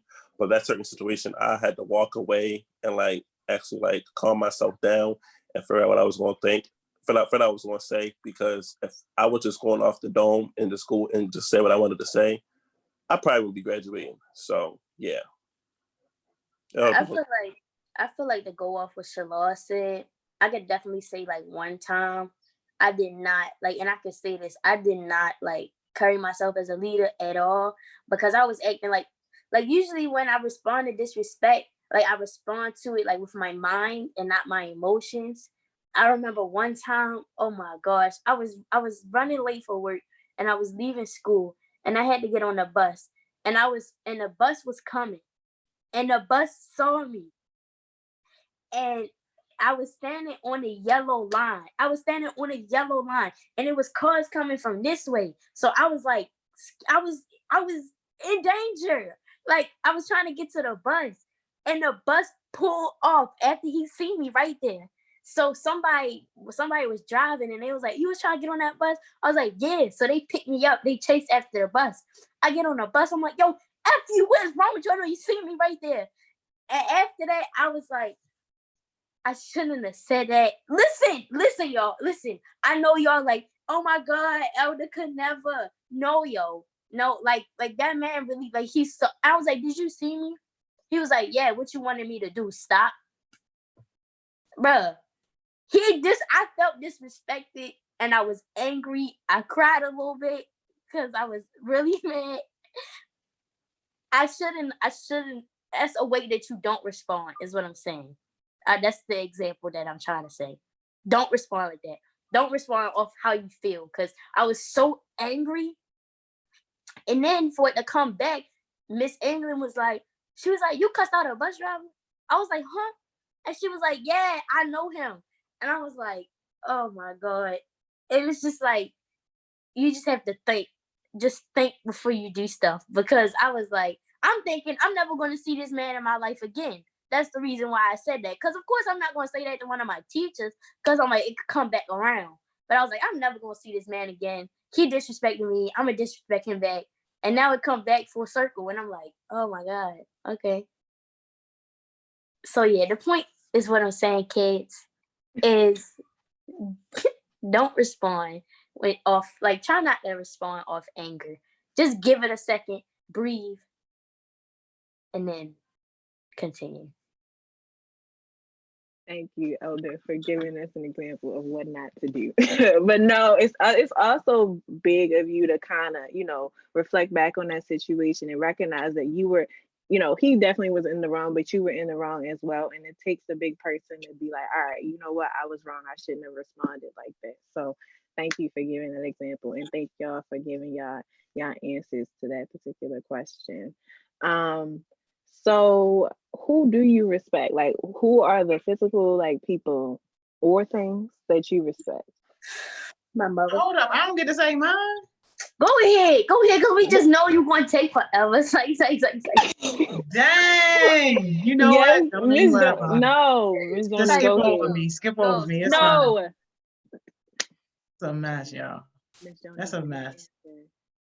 So my quick answer is, in terms of responding to disrespect, right? You always got to remember who you are.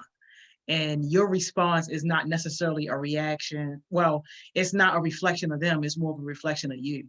But I will say, like, real quick, somebody did get me out of character one time, and I willingly stepped out of my character. And that was when that dude tried to play with Coach Johnson at the school, because that, even though I know how to control my emotions, like, that to me was beyond low for a grown man to bully a child. Like, I don't care how tall he is, he's still a child. So I could not, in good faith, watch that happen like that. So I got in that grown man face and let him know, like, never before, willingly, and don't regret it. Period. I feel like the difference between my situation and Miss Joni's situation is she was standing up because she like, what you did was wrong. Like, you shouldn't have talked to him like that. You shouldn't have did that. She was standing up for Shalom. Like, and like she said, she don't regret it. Me, after I fussed at that man, I felt horrible, because I was like, why did I let that situation take, like, now I'm upset, he going about his day and I'm still mad. So it's like, I feel like that's why I said, just think about it before you respond. Because still, as you can see, I'm still a little worked up. Like just, I don't know. Just think about it before you respond. If it's for a good cause, do what you gotta do. If it's over the bus, do what you gotta do. Thank you, Elder. Thank you so much. Thank you, Miss Joni. You didn't have to shorten it up. We want to hear what you want to say. You didn't have to shorten it up, but it's okay. What? So who do you respect and why? We can start with Miss Joni. We're gonna start with Miss Joni. Go ahead. Hey, why are you starting with me? So we can get it out the way. Because you were the last one to go, so you're the first one to go this time. All right, I respect Elder. I ain't even gonna lie. Oh, for real? I do. That's why stuff she do can make me so mad. Like, only when I care about you or love you and respect you can things you do make me upset. Anybody else is like, no, but I respect Elder a lot because her growth has been tremendous from day one meeting her up until now. Like, I trust her with anything, which is why when people ask about her or whatever, like, I don't middleman nothing. I rarely middleman things anyway, because I want young people to get used to navigating their own situations and making their own connects and stuff. But like, I will let her talk to anybody any day without me even being there, and trust 100% that she's going to represent herself and Baltimore's youth and HeartSmiles in a way that I would represent it. So I respect Elder a lot. Here come the waterworks. Is it my turn? You feel me? Because I feel like I got tapped in for real. I respect my mother, and I respect my mother. I respect like my mentors, like Dr. Mo, you, Dr. Mo, Miss Joni, of course, because it's kind of like for you guys, it felt like if somebody never led you wrong and they always show them like, and they show like your best interest, then like you had to respect them because they're going out of their way to do something to help you. Like your parents, like some people don't respect their parents because some people parents, like, to be honest, don't really, like, you have to earn respect. And it's like, okay, you brought me into this world, but if you do some foul stuff and you put your child's safety in jeopardy, then some people respect their mentors more than they respect their parents, because their parents don't really show like that role or like that leadership or whatever. So yeah, I respect my mentors, and I respect my mom, and I respect my teachers. I respect a lot of people. Just don't give me a reason not to, Next. All right. So like basically fit all minds like a small little category. I basically say like I respect people who respect me, like who actually giving me like honest respect, like it's because they want to, not because they had to. It's like it's like how I put it. It's like that respect gotta be genuine. If it's genuine respect, then I'm gonna respect you back, like regardless if I knew you for like a week or if we just in a group together, like I'm gonna just respect you because like I see that you're a respectful person, you respect me, you're a man or woman of morals, and you could just see it, like you could just tell when you respect somebody and when you don't respect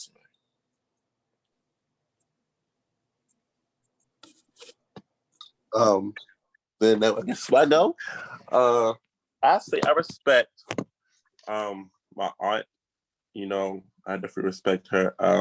My mom, just for birthing me and taking care of me. And definitely my mentors strongly, Miss Joni, Dr. Mo, Miss Simone. Like it's definitely more, but like those particular four adults really a lot and like helped me grow into the person I am today. So I definitely respect them with all the respect I can, the bottom of my heart. So yeah, I would say, yeah, I respect those people. I mean, I respect my teachers as well, and everybody else and my family members, but it's like I respect them on a level of because I had to, not because I want to. You get what I'm saying? It's like because like the respect I give to Miss Joni and Miss Morgan and Miss Simone and Dr. Mo, the respect I give to y'all and the respect I give to my cousin from Glen Oak is two different type of respects, because the cousin from Glen Oak, he only taught me, how to ride a bike and how to walk to the store. But Miss Joni and Dr. Mo and them, like they taught me how to be professional, how to respond to other people, how to send emails. Like, come on now, like it's like it's different between like life lessons and just regular lessons. I feel like Salar brought up a really good point, because I feel like the question should have been like, who don't you respect? Because I feel like honestly you should respect everybody. Of course there's different forms of respect, but like he said, like it's people that you respect because you have to. Like it's teachers, like he said, they get smart, but you still have to respect them because that's what you have to do. But it's like it's certain people that you respect because that's how you feel. Like you respect that person based off of the person that they are. But as far as like a rude cashier or like a rude supervisor or a rude teacher, it's like you still have to respect them because you don't want no issues. Like you want them to respect you. So if you just show them respect, hopefully they'll try to like pick that up. Yeah. And so kind of going off of that, and then also going way back to in the beginning when Ms. Joni said like giving people the benefit of the doubt. I operate from everybody has my respect off the bat. That may not be the most, practical way to do it, but everybody pretty much has my respect until you lose it. And so however that looks is how it looks, but like everybody kind of has my respect. I just feel like, if I don't have any reason not to respect you when I like meet you or whatever, then you're just gonna have it off the bat. And that's just kind of gonna be what it is until you do something or until you disrespect me, and then at that point you would no longer have my respect. So definitely that. All right, y'all, we're winding down for the most part. Thank y'all Already? for we got 5 minutes, Lee. 3 minutes. Huh? Right, we got 10.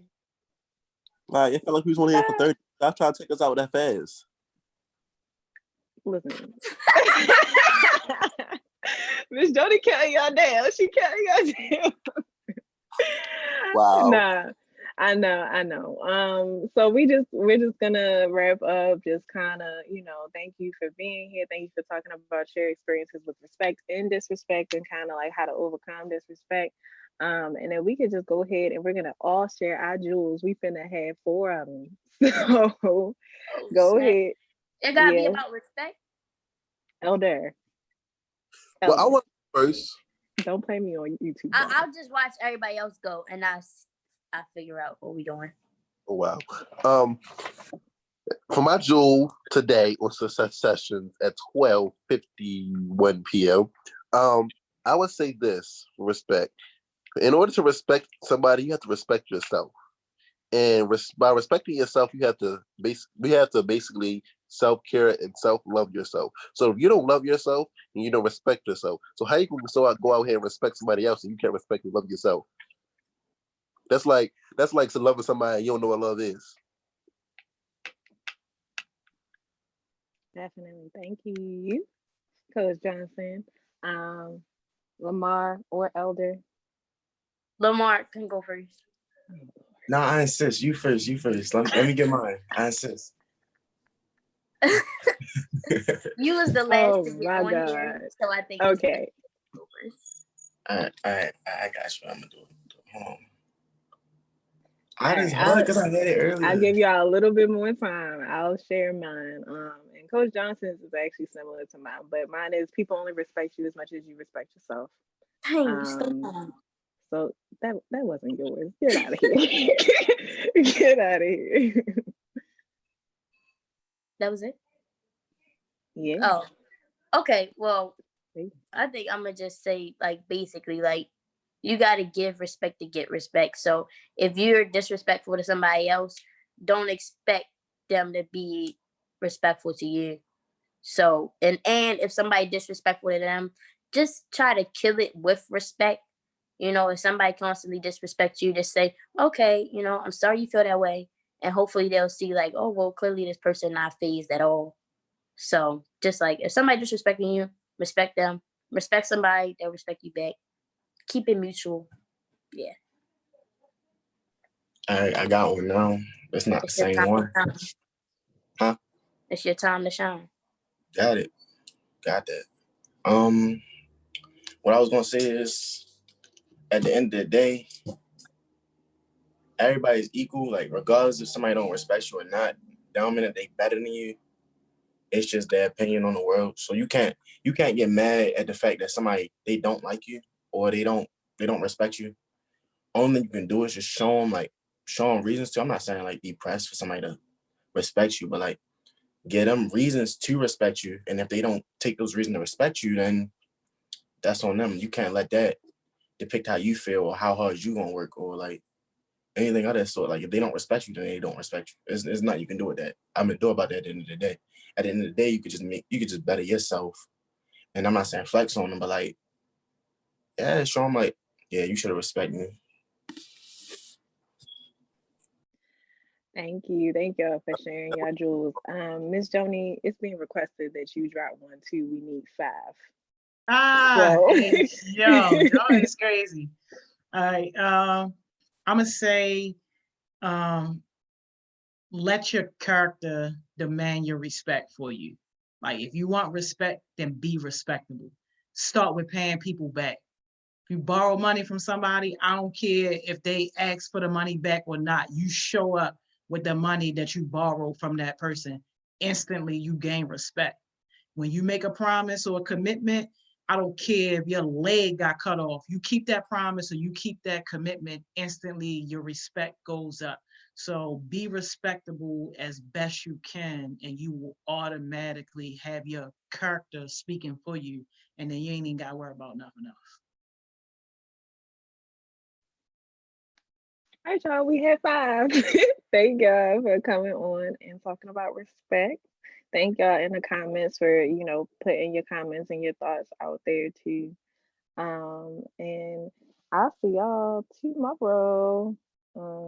And then y'all see them around. Yeah, we about to talk about that because we about to see Lamar That at was 2. like an hour. Yeah, we I will was see just Lamar. about to say that. Yeah, we about to talk about all that. Yeah, about to get ready for that. But thank y'all so much for an amazing session. I really, really, really appreciate it. Y'all had us in the ghetto the whole time, but it was cool. You just couldn't you couldn't say it. It was good. You just had to say, woo. Had us in the ghetto the entire time. But yeah, y'all, so go take y'all break, do what y'all gonna do. We coming back for a special session with Cam and Lamar. They're gonna talk to us about self-care during this whole Rona situation. Oh yeah. Yeah, so tell a friend to tell a friend. That's gonna be dope. That's gonna be dope. Yeah, it's gonna be hard. It's their conversation, y'all. So take y'all break, do what y'all gotta do. Meet us back here at 2:00. We'll be on with them. Goodbye. Good night. Have a beautiful time.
Hey y'all, we are back. Super excited for this session. This is Cam and Lamar. They are completely running the session today. Going to be talking about self-care with this whole Rona situation. So just waiting on them to get in here, and then we're going to go ahead and get started. Man, and anybody that was on the session earlier with Deej, if y'all checked her Instagram, like that is crazy. Like absolutely crazy how that switched around. All right, this Cam. Let's see.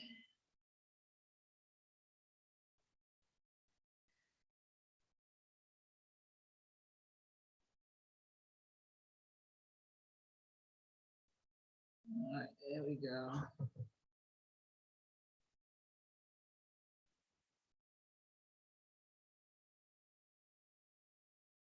All right, here come Cam, y'all. There she go. Hey. Hey, yeah. Hey, Cam, what's up? Nothing. How you doing?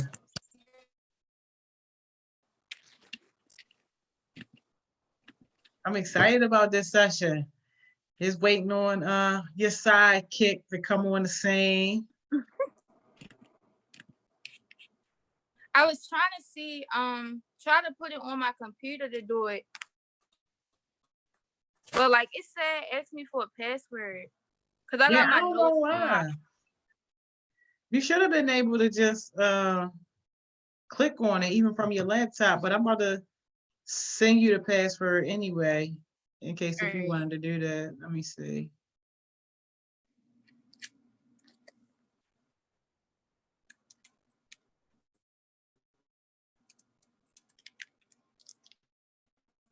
All right, I just sent it. There you go. Bam.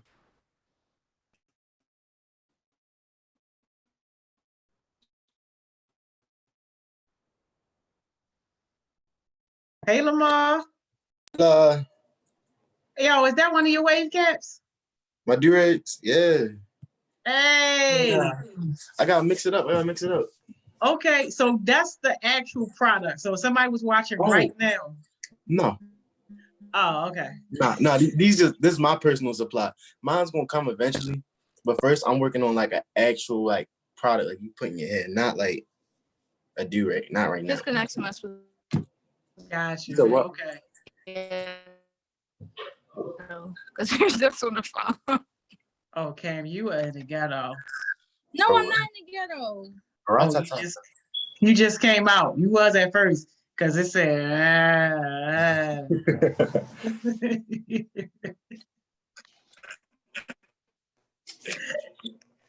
It's trying join from the computer. It is. Oh, okay. Oh yeah, you're right. Okay, it's the same thing. I'm in the ghetto.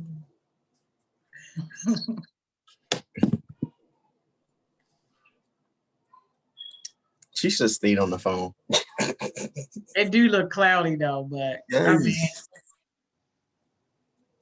that audio, it better be some good audio because that camera ain't helping it.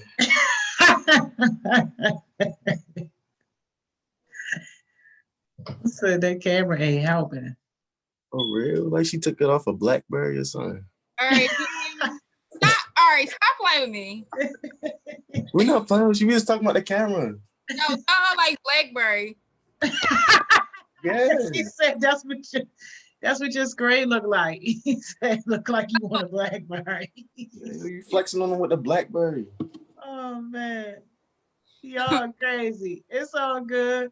But I'm excited about this session, man. I'm super excited. So how did y'all even come up with this like topic?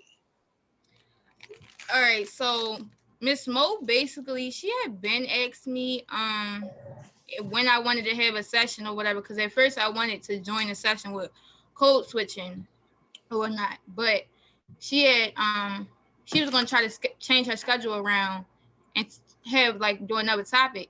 And I'm like, no, I'm not gonna interrupt it because I got something going on. And And then she asked me to do my own session. So I'm like, okay. And she told me choose this last Thursday or this Thursday. So I chose this Thursday because it was better for my schedule. And I came up with a topic because I'm like, nobody's really talking about like how Corona like really affected like you as a person and how you caring about yourself. And I feel like it's an important topic to talk about. But at first I was like struggling on what to talk about and like what I would be knowledgeable enough to like talk about, especially in like a conversation. So That's then awesome. I got Lamar come on because me and Lamar be on FaceTime every day. And this man changed his do-rag 4 times a day. He do a whole hair care routine, skincare routine, everything. So I'm like, at first I didn't think about him, but I'm like, well, I don't know why I didn't because he always like on top of stuff like that. So then I got him to join. Yo, did you say he do hair care, skin care, and what else care? Everything care. Wow. Oh, y'all definitely got to get into that. Well, I'm gonna let y'all have your session. I'm sure I'm gonna have my little questions. Let me get my little whiteboard. Everybody that's listening, yeah, got my whiteboard. Write down my little questions. Everybody that's listening, please drop your comments, drop your questions, because I think this is going to be an interesting topic and definitely timely for sure. All right, so I'm Kamri. As you can see, this is Chaos Smoothies right here. I got my hoodie on too, but you can't see the back of my logo. And Lamar can introduce himself too. Yeah, I got y'all. My name Lamar. I got the products. I got the wavy way. It's coming soon. Pre-order available. Oh, hold up. I got to show y'all my logo. It's my logo right there. The wavy way, the only way. Yeah. Okay.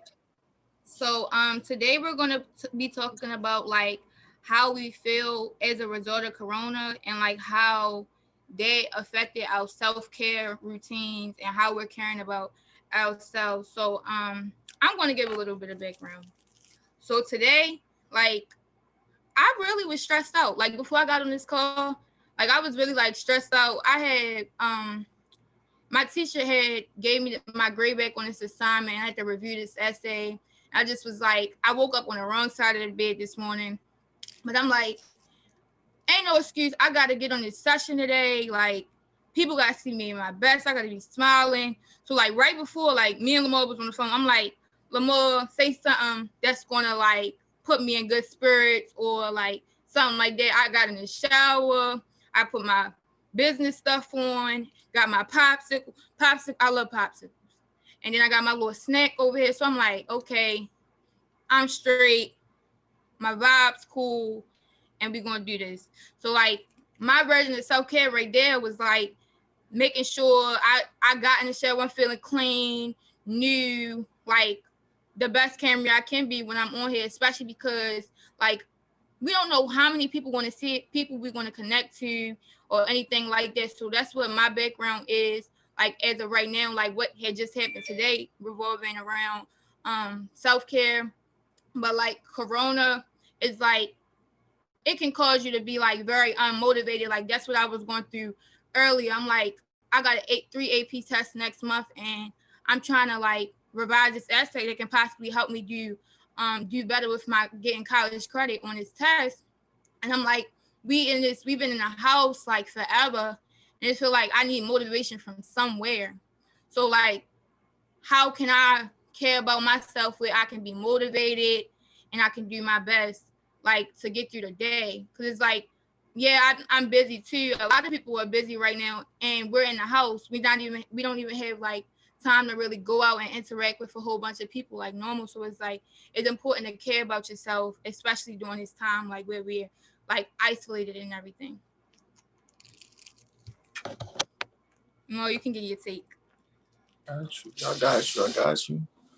I mean, yeah, I agree with that because it's like when this whole thing first started, like I wasn't motivated. Like, yeah, I was taking care of myself. Don't get me wrong.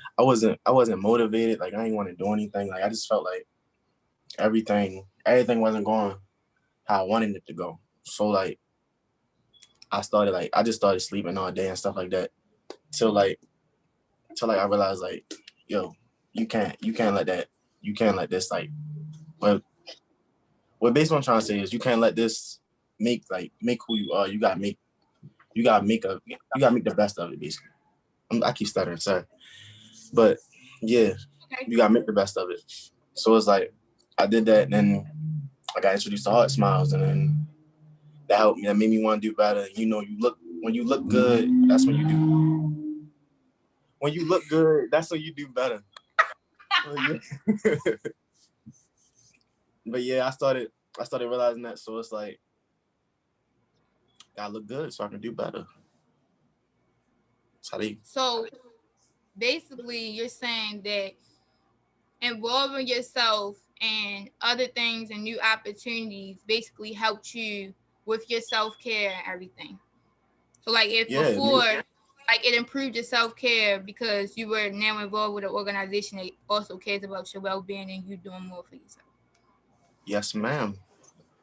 Exactly what I was How trying to say. important do you feel that is for people during this time? I feel like that's very important, especially for the simple fact is we're not supposed to go outside. So it's like you're not going to really have that much human interaction. Like you're not going to be around everybody every day. So it's like there's no one that's going to be there to take care of you. So you got to take care of yourself. You can't have that friend that's going to lift you up or like make you feel better. Like so it's like you got to do that yourself.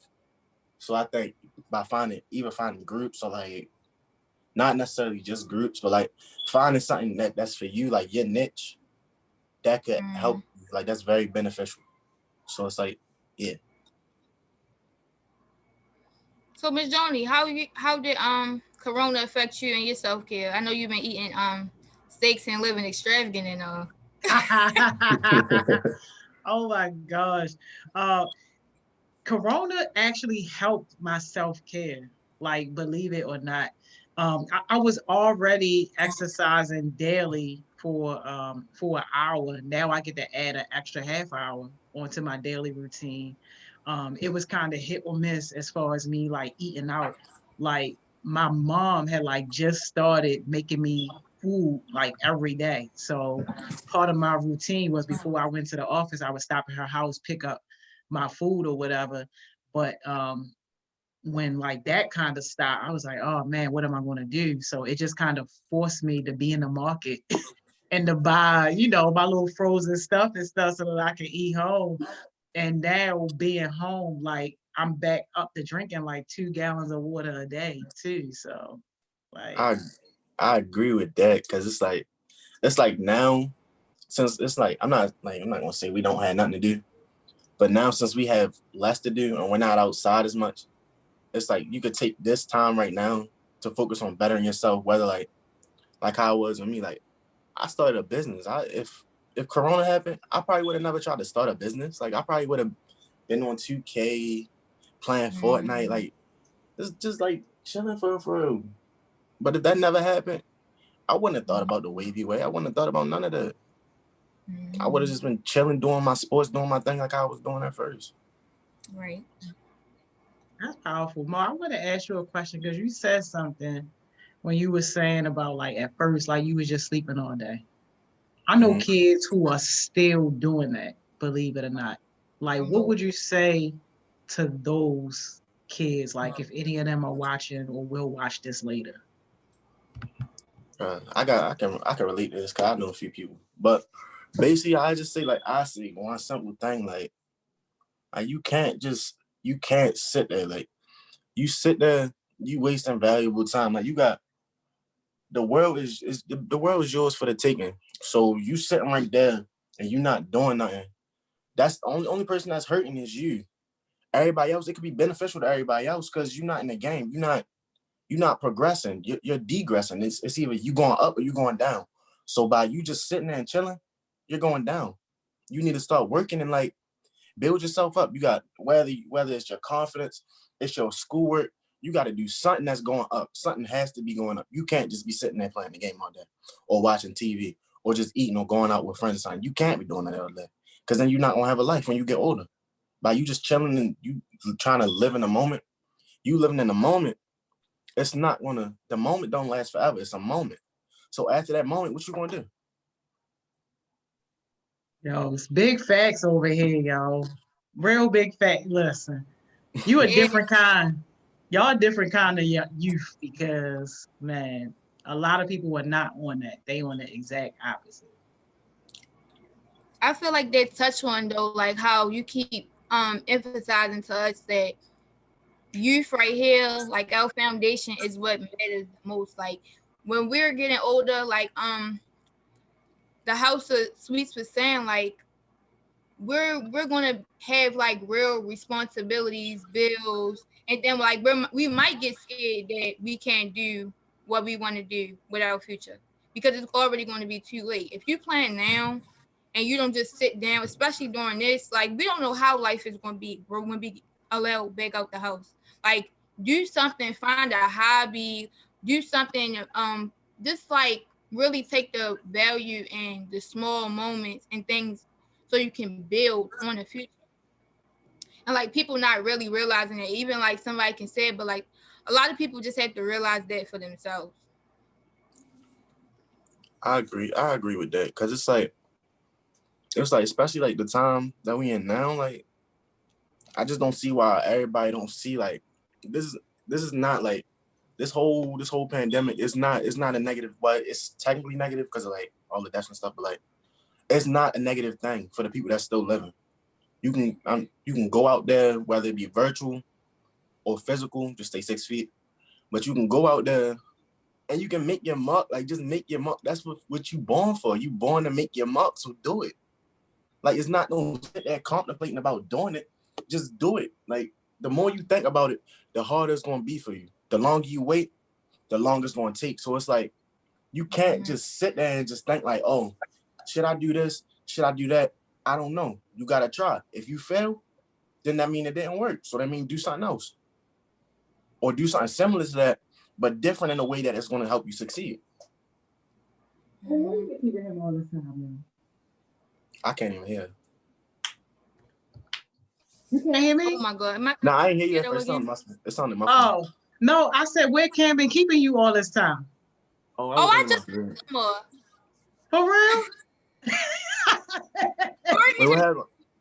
Comments or whatever, but we was on this group FaceTime talking about this situation one time, and we basically end up like being cool after that group FaceTime.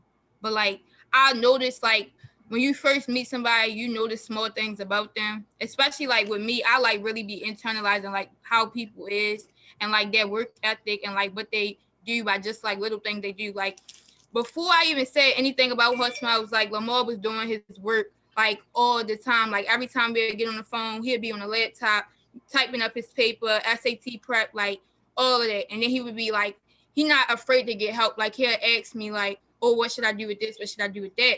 So I'm like, I like that. Like that's what I've been looking for. So I'm like, yeah, definitely ready to tell him about HeartSmiles, get on these success sessions, and then he really started doing what he meant to do. And like now he got the idea of the wavy way, and it's gonna be a reality one day. But people just gotta wait. It's gonna be good. Yo, millionaire mindset right here, yo. Whoever watching this, whoever will watch this right here is an example of how you have a millionaire mindset at a young age. How old are you, Lamar? I'm 12. Say no, I'm 16. Look, he wish he was 12. He wish he would have had the wavy way at 12. But yo, look at that. 16, yo. Don't let nobody tell y'all that our youth in Baltimore ain't doing something with their life, because this is proof right here. For real. They be sleeping on us. You can't sleep on 410. Man, y'all about to wake them up. Y'all about to wake them up, because one thing you said is true, y'all. People who think that we're going to go back to normal, they got it all messed up. Life is not about to be the same at the Rona. Rona done changed us forever. Nothing ever stay the same. Like, especially for all the deaths and stuff, nothing's ever going to be the same. Like, that's the thing. Like, even with life, like, whether it's progressing, like, for an individual or, like, just for the world as a whole, nothing stays the same. Everything grows. Like, stuff get built, people die, Like it's no reason for nothing to stay the same. But it's like everything always progress on. It's always moving forward. Like life, like time. Time never stops. Yeah. If you're not doing something, get involved with something, please. Like, especially if you're not on these success sessions. I'm on these success sessions all day. Like right now, like before this, I wasn't really feeling hot, but I'm on these success sessions, making sure I'm engaged, like feeding my mind with something. If you just sit in the same space, like things around you changing is a signal that things are growing. I'm growing. The environment around me is changing. I'm promoting my business more. I'm putting new friends in my circle. Like I didn't know Lamar at first. I'm thankful for Corey because I know Lamar. But like I'm growing. Everything around me in my environment is changing. Especially Lamar too. He got his business. He getting involved with new things. And like people really need to be inspired to do more and do like just do more, get involved with more things. Like I feel like that's important right now. Yo, shout out to Corey, whoever Corey is. Shout out He in the comments. He in the comments. Oh, That's Corey, you in the comments. King Core, shout out to you, man. Hey, Core, post me on the gram, yo. Hey, yo. For real, I'm trying to put this on my page. Like, yo, we making a difference out here. Definitely. Grind don't stop. Grind don't stop for no pandemic. What? Pandemic. Definitely out here. Hey, yo, what? Y'all was just telling my team that we created a whole new job for ourselves. For real. I was also thinking too, like me, Taylor, Shalor, and Miss Mo, Miss Simone, we was all like on a meeting yesterday, like discussing ideas and everything as far as the outside programs we started like under HeartSmiles as a whole. And like we were talking about like no tea, no shade, Baltimore City schools, but like before this, we wasn't really like prepared for everything that was coming. Like we weren't like prepared for schools to shut down and the change in educational learning and everything like that. So like I feel like this whole situation as a whole, you need to learn how to expect the unexpected. Be proactive, make new hobbies, new challenges, adapt to the new way of life. Like especially if you're not doing nothing right now, you waiting on stuff to go back to normal. Like it's not. You're gonna be waiting forever. You're gonna die before you get there.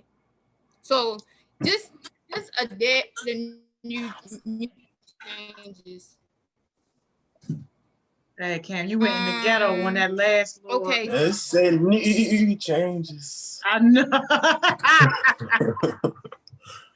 You went in the ghetto for a small second, baby. A small second. Oh man. All right. So now we're gonna talk about like detailed self-care routine from like all of us and everybody else. I want people to like comment about like their self-care routines, how it was affected and everything. But like as of now, what do you do for your self-care? Lamar, you should go first because you do the most. I do the most. I don't do enough. But oh my God. But I'm gonna tell y'all my self-care routine, right? So every morning, right? Every morning I wake up, get ready, hop on success sessions, right there on the TV. Y'all see? Pause it because I'm in here. Right there on the TV. Snap, snap. But I do that. Then I probably take my do-rag off, get the cooler, I brush my hair. My brush is right there. They on deck. Put my oils and stuff in my hair. Put some grease to help my hair grow. Then I probably lay my head on with another do-rag. And then after that, throughout the day, just completing assignments. Then I go to sleep. Simple. Oh, and the shower, of course. But yeah, I go to sleep. And food. Lamar, you dumbed it down a little bit because you know you be doing more than that. Yeah. How many times you change your do-rag, Lamar? That's different. That's different. That's different. Oh, I change my do-rag like 3 to 4 times a day though. But why? Why? Do you not see this? Do you not? Hold up. It's the wavy way. Hey, yo, I can't wait for the wavy way, yo. So it's a method to changing the do-rag. Not necessarily. I wouldn't particularly say it's a method. It's just basically like whenever I'm chilling, right? All right, this is a great time to brush. So I'm over here, like when I'm writing stuff in my when I'm writing out stuff in my business, I sit right here, grab my pencil, do that, take my do-rag off in my right hand, so I'm left-handed, ambidextrous. Go like that, pull this off, get the brush, just get the brushing right there. And whenever I'm done, or I feel like I want to take a break, throw another do-rag in. Like basically, I just take time whenever I got time, or I can make time to make sure like everything's up to date. Like if I gotta wash my face now, boom, take a break, wash my face, come back, do what I'm doing.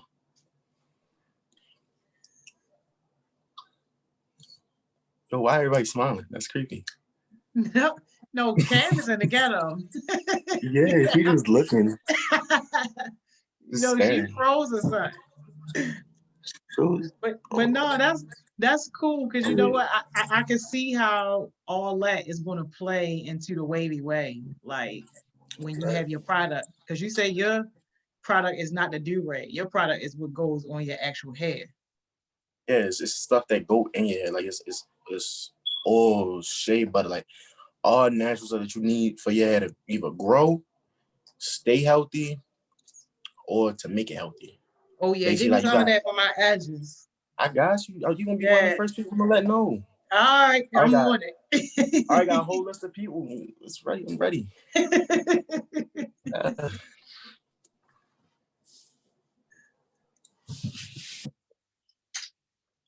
Oh yeah, why she on mute? Hold on. What was the original question? Because I feel like we kind of moved off of it.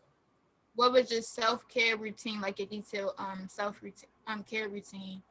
And that was basically it. So yeah, you should tell us about yours. All right, I go. Show them the schedule too. Yeah. Sorry, my connection didn't get. Oh, I was already saying ghetto. All right. So yeah, what I do for self-care, like it kind of changed up from the day depending on how I'm feeling. So I'll wake up, of course, wash my face, brush my teeth, everything. Then I go downstairs, eat.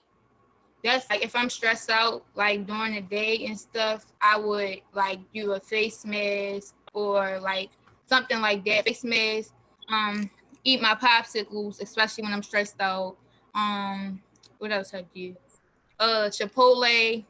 Lamar know I love buying Chipotle, especially now. She addicted, like, that's not even funny. She really addicted to Chipotle.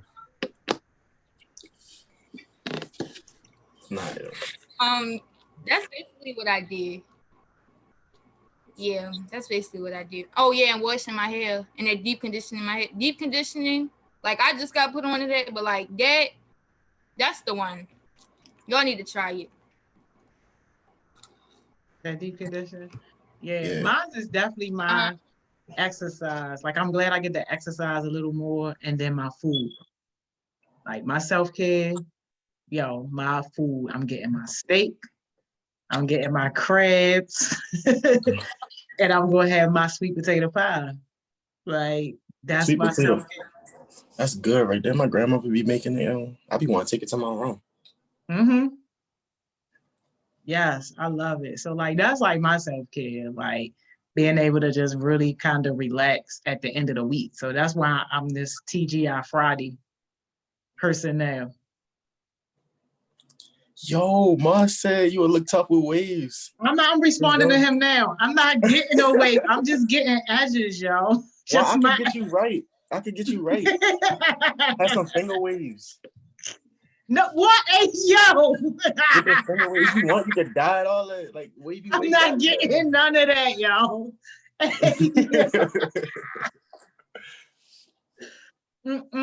I'm not getting none of that. Put that in Miss Mo. Hey, let her get that. She'll probably get that. Got everybody. Y'all just wait on it. What was the next question? Cam is in the ghetto. Oh. For real? I might go give her a hotspot. I know. Something. We need all the Comcast guards to our house right now. Is she back or something? I just heard her voice. No. It's because She's scared. I think the laptop. Not working. Nah. The laptop already exploded. Dang, Cam, this is not the move. Barely. Jesus Christ. That's that McDonald's Wi-Fi. Yo, use your, if she can hear me, yo, use your hotspot. Use your hotspot. You don't say that's that McDonald's Wi-Fi. No, yo, she got Coach Johnson Wi-Fi. Well, she was saying earlier she had some problems though. Like I wasn't expecting to be this bad. Damn. Did anybody say anything in the comments? Oh man, Ms. Mo say, how you gonna volunteer me? And she did say, she put, I make sure I get at least 1 cup of tea a day and take at least a few minutes to watch something funny. Yeah, oh, and she asked a question about those do-rags too. How do you determine which one you will put on? Oh, that's a good question right there. That's a good question. How I determine which one I put on? See, you see, like it's the wave you weigh. You know, it's a lot of choices in life.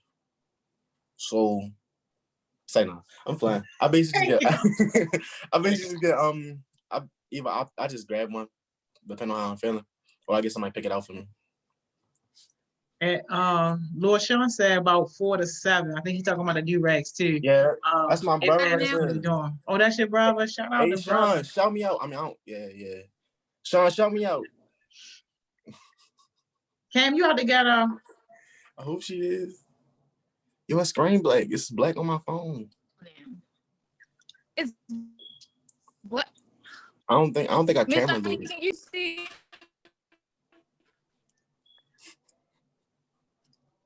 Yo, this worse than Shalom Wi-Fi. Bro. I'm ready to just tell it on my phone.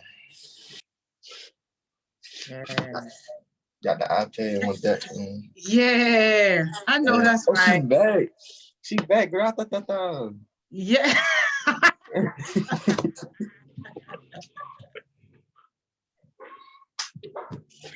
try to play with me. In the ghetto. Yes. All right. Okay. We got some discussion questions. Sorry for the Wi-Fi, but like they working outside and it's messing up with the Wi-Fi. So. Did it just cut off again? Yeah, yo. Oh, I just see that big K-pop up there. I'm like, yo.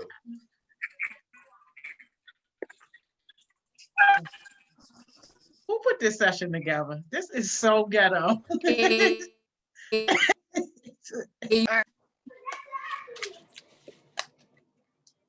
Me and Mo put some discussion questions together on self-care and everything. So I'm gonna share the first one.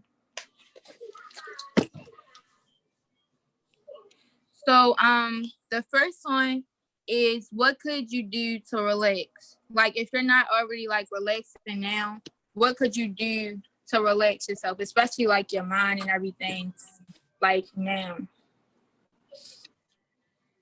Everything. So you want me to answer? I can go first if you want me to. It's up to you. It's whatever. All right, I go. So basically, I feel like today was kind of overwhelming. So like things I can do in the future to like relax my mind is like actually like take a breath for a minute. Because I know like sometimes with my schedule, I'm not always able to just take a breath and like sit and internalize like me doing like, I think I'm a little bit too hard on myself. Like I'm always like, I gotta get this, that, everything done. And like, I also gotta realize like I'm human and I'm actually doing good in my progress and everything now, but like I can't do everything at once. So I think what I would say is giving myself a breath or breathing. Hey. Hold on. Okay. What I would say, right? Basically, like, this go for anybody, right? Everybody, even the baby. So basically, like, what I'm gonna say is, what you gotta do is, right? You gotta do what makes you happy. Like, whether it be eating food, waves, drinking water, working out, doing your work. Some people like doing their work. You just gotta do what make you happy. That's how you like. That's how your stress go down. Whatever. Ah, it was something in my teeth. Whatever makes you feel good is the thing that's gonna make you less stressful. So I advise anybody, like even a baby, like to do what makes you feel good. So if it makes you feel good, and it's good, it's good. Like it makes you feel good and it's a good thing, you should do it. Because one, it's gonna relieve stress. Two, it's helping you out. So it's like it's something that's good you like to do. Stress. All go together. Miss Donnie, what you think? Yeah, I would say that even if you are not a nature person, like just being outside, like that's a scientific fact that has been proven. Like, you know, just being outside, being able to get sunlight, being able to breathe fresh air can pretty much kind of help in most situations. And aside from that too, me personally, like I like to be productive. So I will think of like, okay, how can I help somebody else? Or like what lesson can I teach, or, you know, something like that. That's gonna help me to remain productive while I'm working out whatever it is I'm trying to work out. I definitely agree with that. But like I also like had some questions too for like Lamar. He had said like it's basically like you're determining whether to go with something stressful or go with something that's gonna make you feel good. So like how do you determine if what make you feel good is like taking other people down or making them stressed out too? Like how do you create that balance where you're making something that's good, but it's good for you, but it's also good for the people that's around you? That's why I was like, you gotta do something that's good that makes you feel good too. Like you can't just do something like I don't know example. But like what I would say, like I say to that, like just make sure it's something positive. Like I wouldn't say like it gotta be something that you gotta leave your mark with, but just make sure it's something that's good. Like you know it's good, like morally is good. Like for everybody you can see it's good. Like you could write a list down to see the benefits of what you're doing. And they're all positive benefits, then that's something you should be doing. Especially if it's not stressing you out. Keep it. So basically saying like evaluate your actions like before you do them and like weigh out the pros and the cons of that specific action, but also make sure it's like morally right to do. Yes, ma'am. Okay. And then Ms. Dongi, I also had a question for you because a lot of people is like they're like scared to go outside or whatever, or like take walks and stuff like that. So what would you say to people that's like basically just trying to shelter themselves or scared of like just being outside because of Corona? Yeah, so I would say definitely look at what the CDC is saying. And the CDC is saying that it's nothing wrong with being outside as long as you're maintaining that social distance with other people, because the virus is being spread not just randomly in the air, but through droplets from other people. So as long as you're being safe about it, you're not stopping to talk to people. And, you know, if you are passing somebody, you're passing them at a safe distance, like you are absolutely safe. And if you're extremely paranoid, go on off hour. Like I'm normally out like 6 o'clock in the morning. It's probably like 4 people that's going to be out there. But other than that, it ain't really nobody out there. So. Okay. It's either that or I say like if you got a yard, go to your backyard, chill out there, get a little chill, chill there, relax, look at the sky, something. Oh yeah. Yes, Take a break from peaceful. life. All right. So the next question is why does feeling great and taking care of yourself help you do better? And that's actually a question that Lamar had created. I can answer this. Yes, she can answer that. Yo, it's just one simple thing. You look good, you do good. If you look good, then you're gonna do good. So it's better to look good and do good. Cause it's like you can't sit there like you can't look, because if you look bad, you're gonna do bad. You don't want to do bad. So it's better for you to make yourself look good, so that way you can progress. You don't want to go down. So like if you don't get a haircut, right? If you don't get a haircut, I'm not saying it's gonna make you look bad, but like if you real life down bad, you gonna feel as though you down bad. You don't want to feel as though you down bad. You want to feel as though you on the top of the world. But yeah, that's it. That's how I am. If I don't got my hair done, like it's the end of the world, because like I mean right now, you know, I'm dealing with it because being corona or whatever. But like when my hair done, like you can't tell me nothing. I'm taking 1,000 pictures. What? I'm posting, everybody gonna see me every day. I don't care. Like I've been slacking because I got the ponytail in right now. I had to get them done on Success Session today, so I had to make it look like a little something. But like when I got my hair done, it is done, and you're gonna know. Like that's it. So when I'm feeling my best, I'm doing my best, and you gonna know. I'm gonna know. Everybody gonna know. So do what you do. You know, look good, like Lamar said. You're gonna look good and feel good because you're gonna be playing the part physically, but you're gonna be doing the part mentally. And that's it. Yeah, Ms. Mo got a good question for y'all. She said, what do you do if their self-care routine happens to be outside of the house? You mean like what you mean, like jogging or something? Like oh yeah, you can go. Or even like how Cam was saying, like going to get your hair done, your nails done, manicure, pedicure, all that crap. You might got improvise. Like I know everything not gonna be available for you because like we are in quarantine, but like you still gotta make use of the tools that you got around you. Like if you can't get somebody to do your hair, we're in a quarantine. Take the time to learn how to do your own hair so you can look good without having to depend on somebody else. Like if now you don't got sports, so you feel as though like, oh, I'm getting fat or something like that. Like take the time now to learn how to make your own workout regimen. Do that.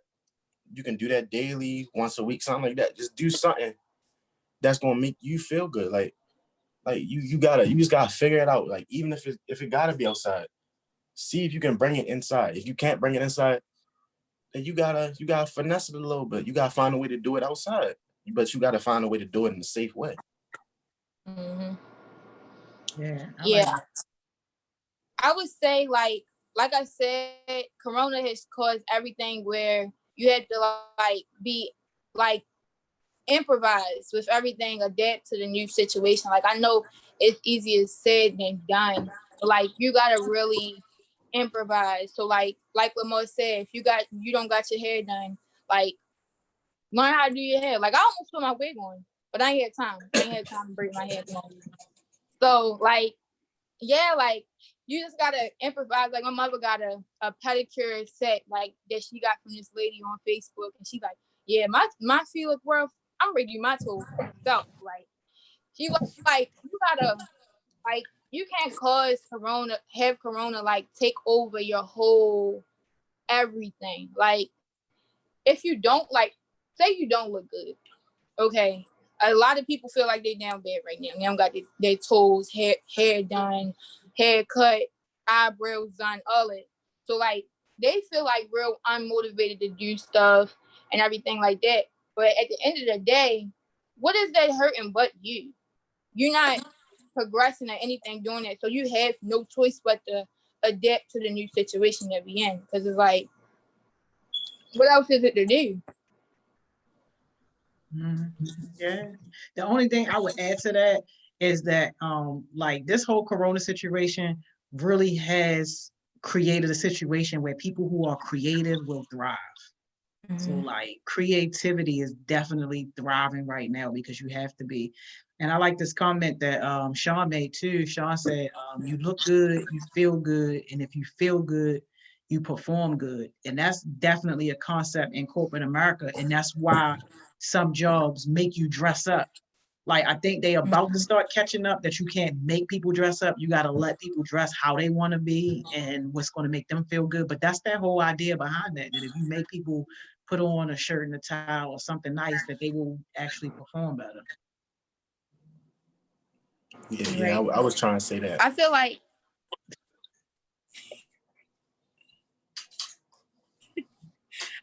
that too though. People can take it both ways. Like they can take it negative and they can take it positive. Like the example you just said with them, like making you dress a certain way or anything like that, that could be taken negatively. But you can also have it be positive. You looking good, you feeling nice, and you performing good. But like it just all depends on what type of person they are to like actually do that. But right now, what we're gonna have done, like I guess for our final thing, and then we'll like wrap up and see if people have any questions or anything. Lamar is gonna do his little wave routine that I see every day. So here, Did you just say everybody. little wave routine?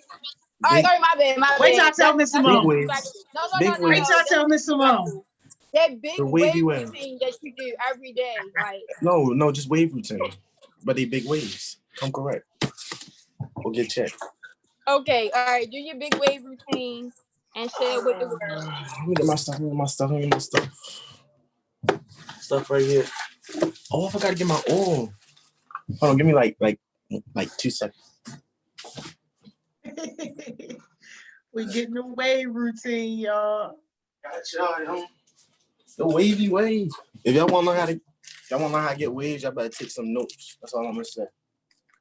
Oh, like, not to interrupt you or anything, I really feel like you should probably do this on like record and put it on your page, your business page too, like to see what people know, like that you know what you're doing.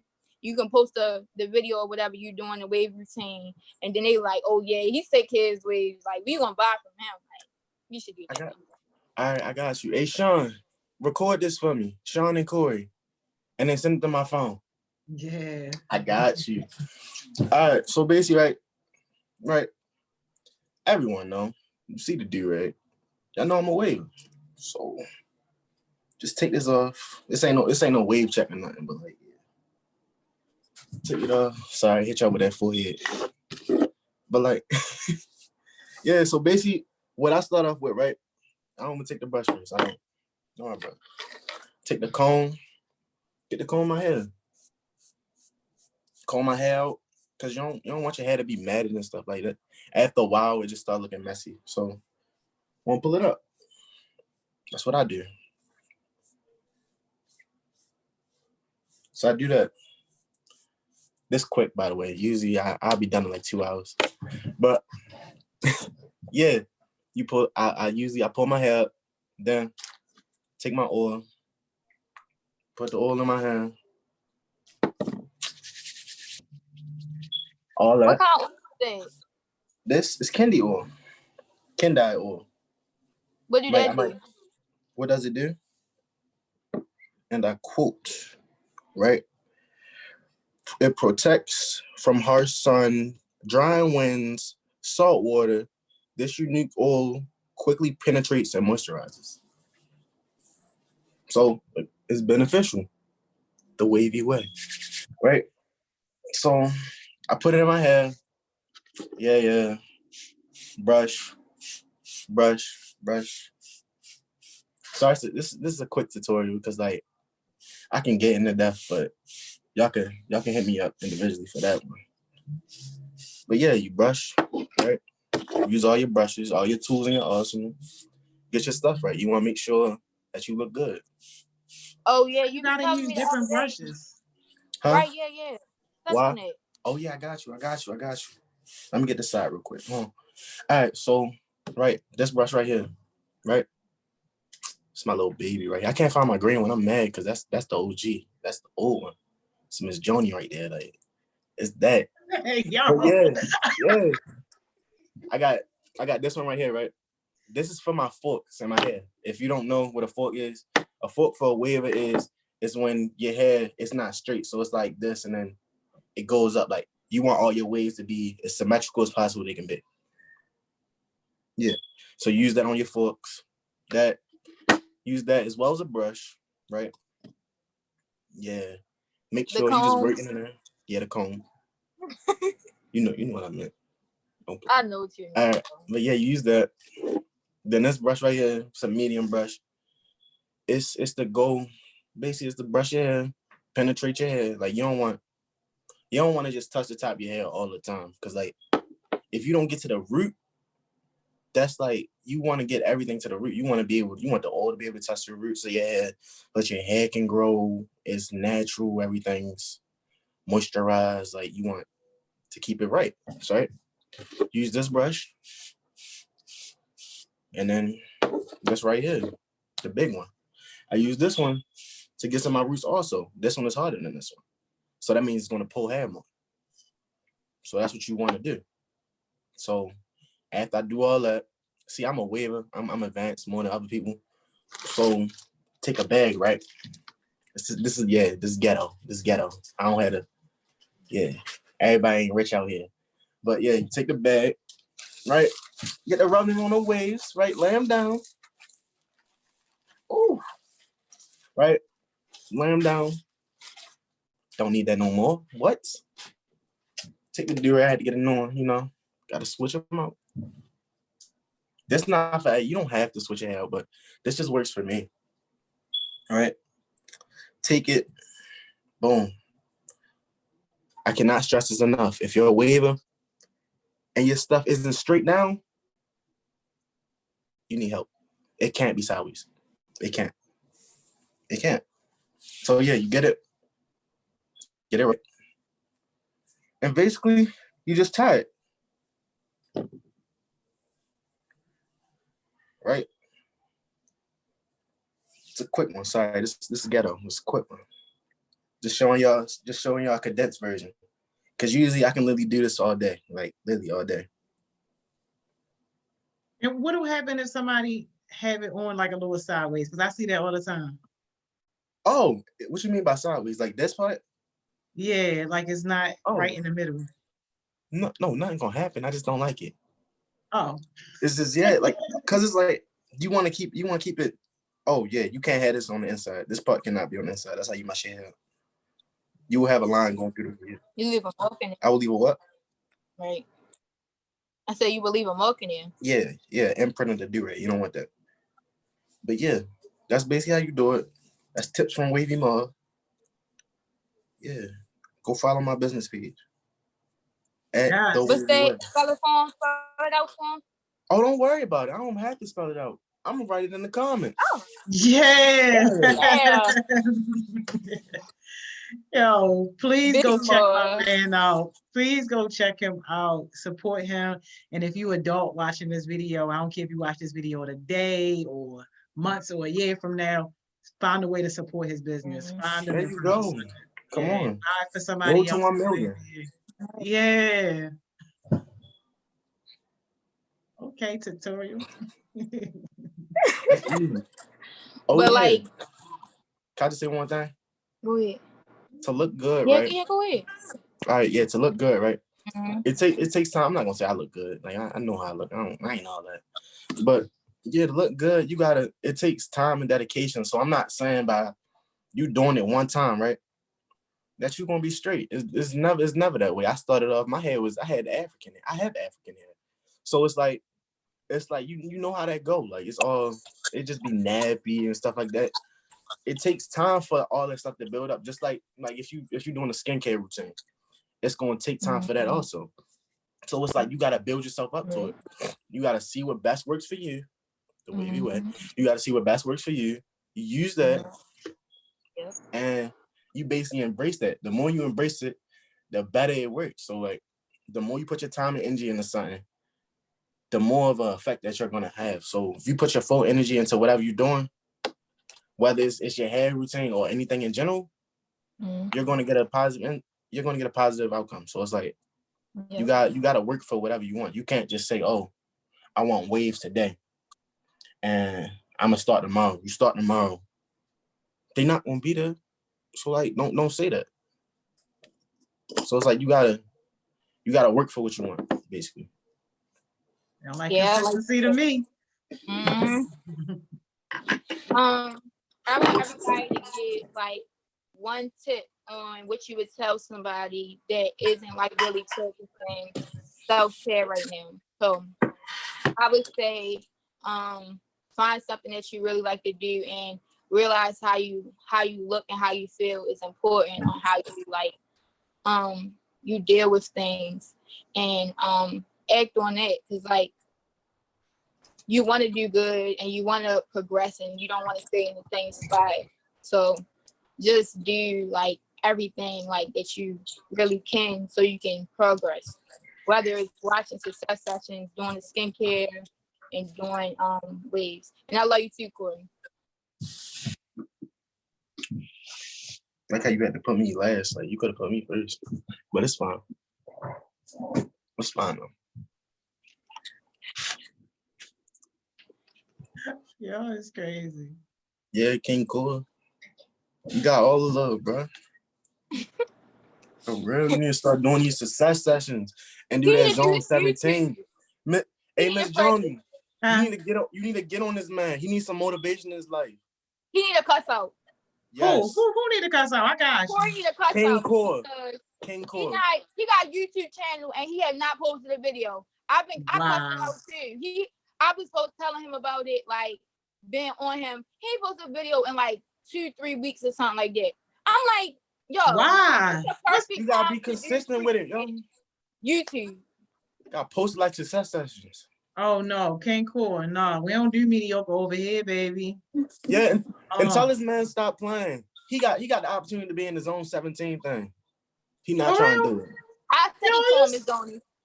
Yo, all you gotta do is show up. Like you join 2 sessions a day, $75 a week. Where he working? How much he making now? I don't know. Nowhere. Like nowhere. Like he be playing the game. Yo, come on now, King Core. It's too easy, y'all. It's too. If anything, that's the most disrespectful thing to your friends, friends that want to see you do good. When they put you in a position to learn and make some money, we ain't asking you to do nothing but to come and better yourself. And the reason why we got that opportunity is because we look for money that now we aren't spending, since we not out and we not spending money on food and Ubers and Lyfts and stuff like that. We say, yo, let's put that money in the kids' pockets. So we put money in your pockets. He said he's signing up now. He's starting it up now? Oh, yeah, okay. He said he's signing up now. All right, yeah, because he ain't want the real cuss out, Miss Donnie. I ain't with none of that. Yeah, no, he lucky. He lucky. No, you ain't get the real cuss out. This just a small, tiny little piece. But yo, it's more than $100. It's $75 a week. You talking about? He's putting the comments. He said $100 a month. It's $300 a month. Do your math, Corey. Yeah. Come on, bro. Yo, we haven't been out of school that long, yo. Yo, $75 a week, yo. Show me somewhere else where you can basically go and all you doing is working on yourself and they pay you to do that. Like, that's how much we believe in Baltimore's youth, and that's how much we are willing to invest back into you guys. Like, that's too easy, yo. That's too easy. I'm ready to move to zone 17. Yeah, go ahead, man. You know what? You said you got somebody that's in 17, right? Yeah. I mean, and plus you right by Mardoni too, ain't you? Yeah, I could walk this on 17 if I want to. See? No, I can make $100 a month. Yo, where? Oh, doing what? I think he's talking about something else. Do something I else? think he has a little program. What it was called? I don't know. He might drop in the comments. But yeah, this friendship right here, this is self-care. Okay. Be concerned about you. Okay. And how you care about yourself. So having a friend in your circle, that's just self-care right there. And you need to listen and respect us. Like we was talking about earlier. Yeah. He said, no, I make $100 a month. What you say? He said, no, I make $100 a month. He big balling on here. Big Benjamins. Okay. It's one. Big Benjamin. Big Benjamin. Yeah. Sometimes I just gotta mind my business. What y'all done drag me into? Okay, cool. Obviously, they care about you, man. And if they care about you, that means I automatically care about you. So I want to see you showing up. Let's get this YouTube channel driving. If you got some type of product or something like that you selling, ain't no reason why you shouldn't be on it. No reason. Yo, it's 3:00. We gotta drop a jewel. For real. Yes. Who want drop? Who want to go first? Tip out the window. Your tip might have to be in your jewel, but Miss Shirley got stuff to do. So you ain't never lying, and I got Thriving Thursday tonight. Like shit. Yeah, she almost forgot Winning Wednesdays, y'all. No, I did not, y'all. Yes, she did. Or all right. Anyway, so basically, my jewel is learn how to adapt to your environment. Any environment, like allow yourself to grow. Like I said yesterday on Miss England with Winning Wednesdays. Don't put yourself in a fish tank. Put yourself in an ocean where you can open opportunities for yourself. Find a friend group, find a self-care routine, have on success sessions, and do what you gotta do. Mo, what's your jewel? Ghetto. Say no. But I do want to use one word for my jewel though. Then I'm gonna explain it. But I'll just say like improve. Like just everybody everybody gotta abide by that one rule. Like one word. You gotta improve. Like you never want to stay at a constant rate, because then you not want to grow. Like for life, like you was born, you was put in this world to grow. So you want to grow. So like by you just sitting there chilling, like only thing that's happening is you getting older. You don't want to get older and be in the same spot. You don't want to be 30 working at McDonald's. What you want to do with McDonald's money at 30? You supposed to be starting a family or something like that. Like you can't just sit there. Like you cannot just sit there. Like it's too much stuff in this world for anybody. Like anybody of any age for just be sitting there. Like nobody should be bored. Like you should not be bored. You should be finding something to work on, to do, to improve yourself. You can't just sit there and just think about, oh, I want to do this. I want to be rich and famous. That's everybody goal. Everybody goal is most people goals is to make it out the hood. But you can't do that by you just sitting there and chilling. Like you gotta want it. Like you gotta want it. By you saying it, that don't mean you want it. That's just saying something that you see. Like you see somebody saying, oh, they doing this, they all big and stuff like that. You can't just sit there and watch them. You gotta grab it. Like you gotta take a hold. You gotta take a hold of your own life and make it what you want it to be. Nobody else gonna do it but you. Thanks. Yeah, big ramble. Y'all got us way over our time, man. Ghetto.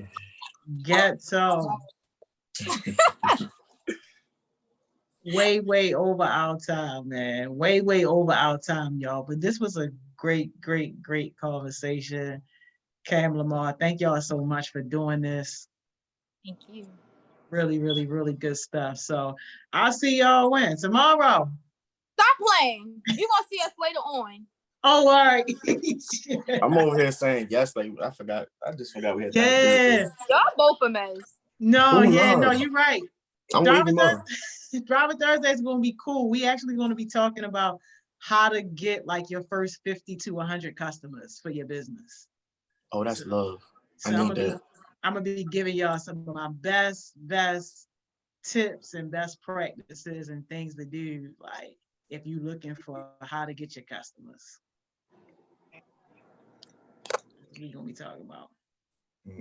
Well, see y'all. I love y'all. Thank everybody for watching. And tune in to Corey YouTube channel. Yo, Wayne, do the Hey, y'all thing. smoothies and the Wavy Way. And HeartSmiles mailing, of course. Be on there. You gotta let me say mine. Why you do that? Oh, go ahead. I'm gonna still do it. All right, yeah, yo. Y'all got go follow my Instagram page for my new upcoming business. You know, I'm a 16-year-old entrepreneur. Yeah, I'm trying to make it out of Baltimore. Yeah, I need y'all support and love. Yeah, it's the Wavy Way. She messed up my whole thing. Like, yo, could have been great. God, you still did it. It was still great. You still did it. Thank y'all so much. I'll see y'all later on then. All right, see y'all. Good night. Have a beautiful time. See y'all. Y'all, great conversations, man. I love to see young people just in their zone, doing their thing. Like, that's what it's all about. Like, having young people like really step into their purpose, and not only step into their purpose for themselves, but then to help other people and bring other people along. Like, I was just so inspired when Cam was just like, I didn't even know him all that long. I just recognized that he was doing something great or trying to do something great, and I pulled them along. Like, yo, it is mandatory when you are blessed to bless other people. And that right there was definitely a blessing. So shout out to you, Cam, and definitely shout out to you, Lamar, for, you know, just sharing your light and sharing your spirit. Like, it's a beautiful thing to watch young people grow. And that's what we about, investing in young people and giving you guys the opportunity to do more and to basically be great on your own terms. So Success sessions are completely wrapped up for the day. Officially, they took us way, way, way over our time, but it's all good because it was definitely worth it. Tomorrow was a special day. I'm super duper excited for Success Sessions tomorrow because y'all know we got a living legend coming on tomorrow. Mr. Dougie Fresh is joining us tomorrow. Man, that man, talk about a legend. Somebody who, where if he never existed, probably the way that we look at hip hop and rap music, like all that would not exist at all. So definitely looking forward to a great conversation with him, and also Dr. Williams, who started the movement of public health hip hop, which Dougie Fresh is a part of, and then also the Platinum Award producer, Mr. Artie. Like, this is going to be an amazing, amazing, amazing session. So definitely people who are interested in music as their career, this is definitely the session that you don't want to miss tomorrow. So we start tomorrow at 10 a.m. Thank y'all again for everything again tonight, Thriving Thursday. I'm going to be talking to you guys about how do you get your first 50 to 100 customers. And I don't care if your business is in the small incubator stage or if you already started moving along with your business. We're going to talk about that whole idea of actually getting customers so you can generate revenue. All right, so with that being said, y'all already know what it is, man. Tell a friend to tell a friend. Success Sessions, this is where you want to be when you really want to be successful. I'll see y'all again tomorrow, 10 o'clock.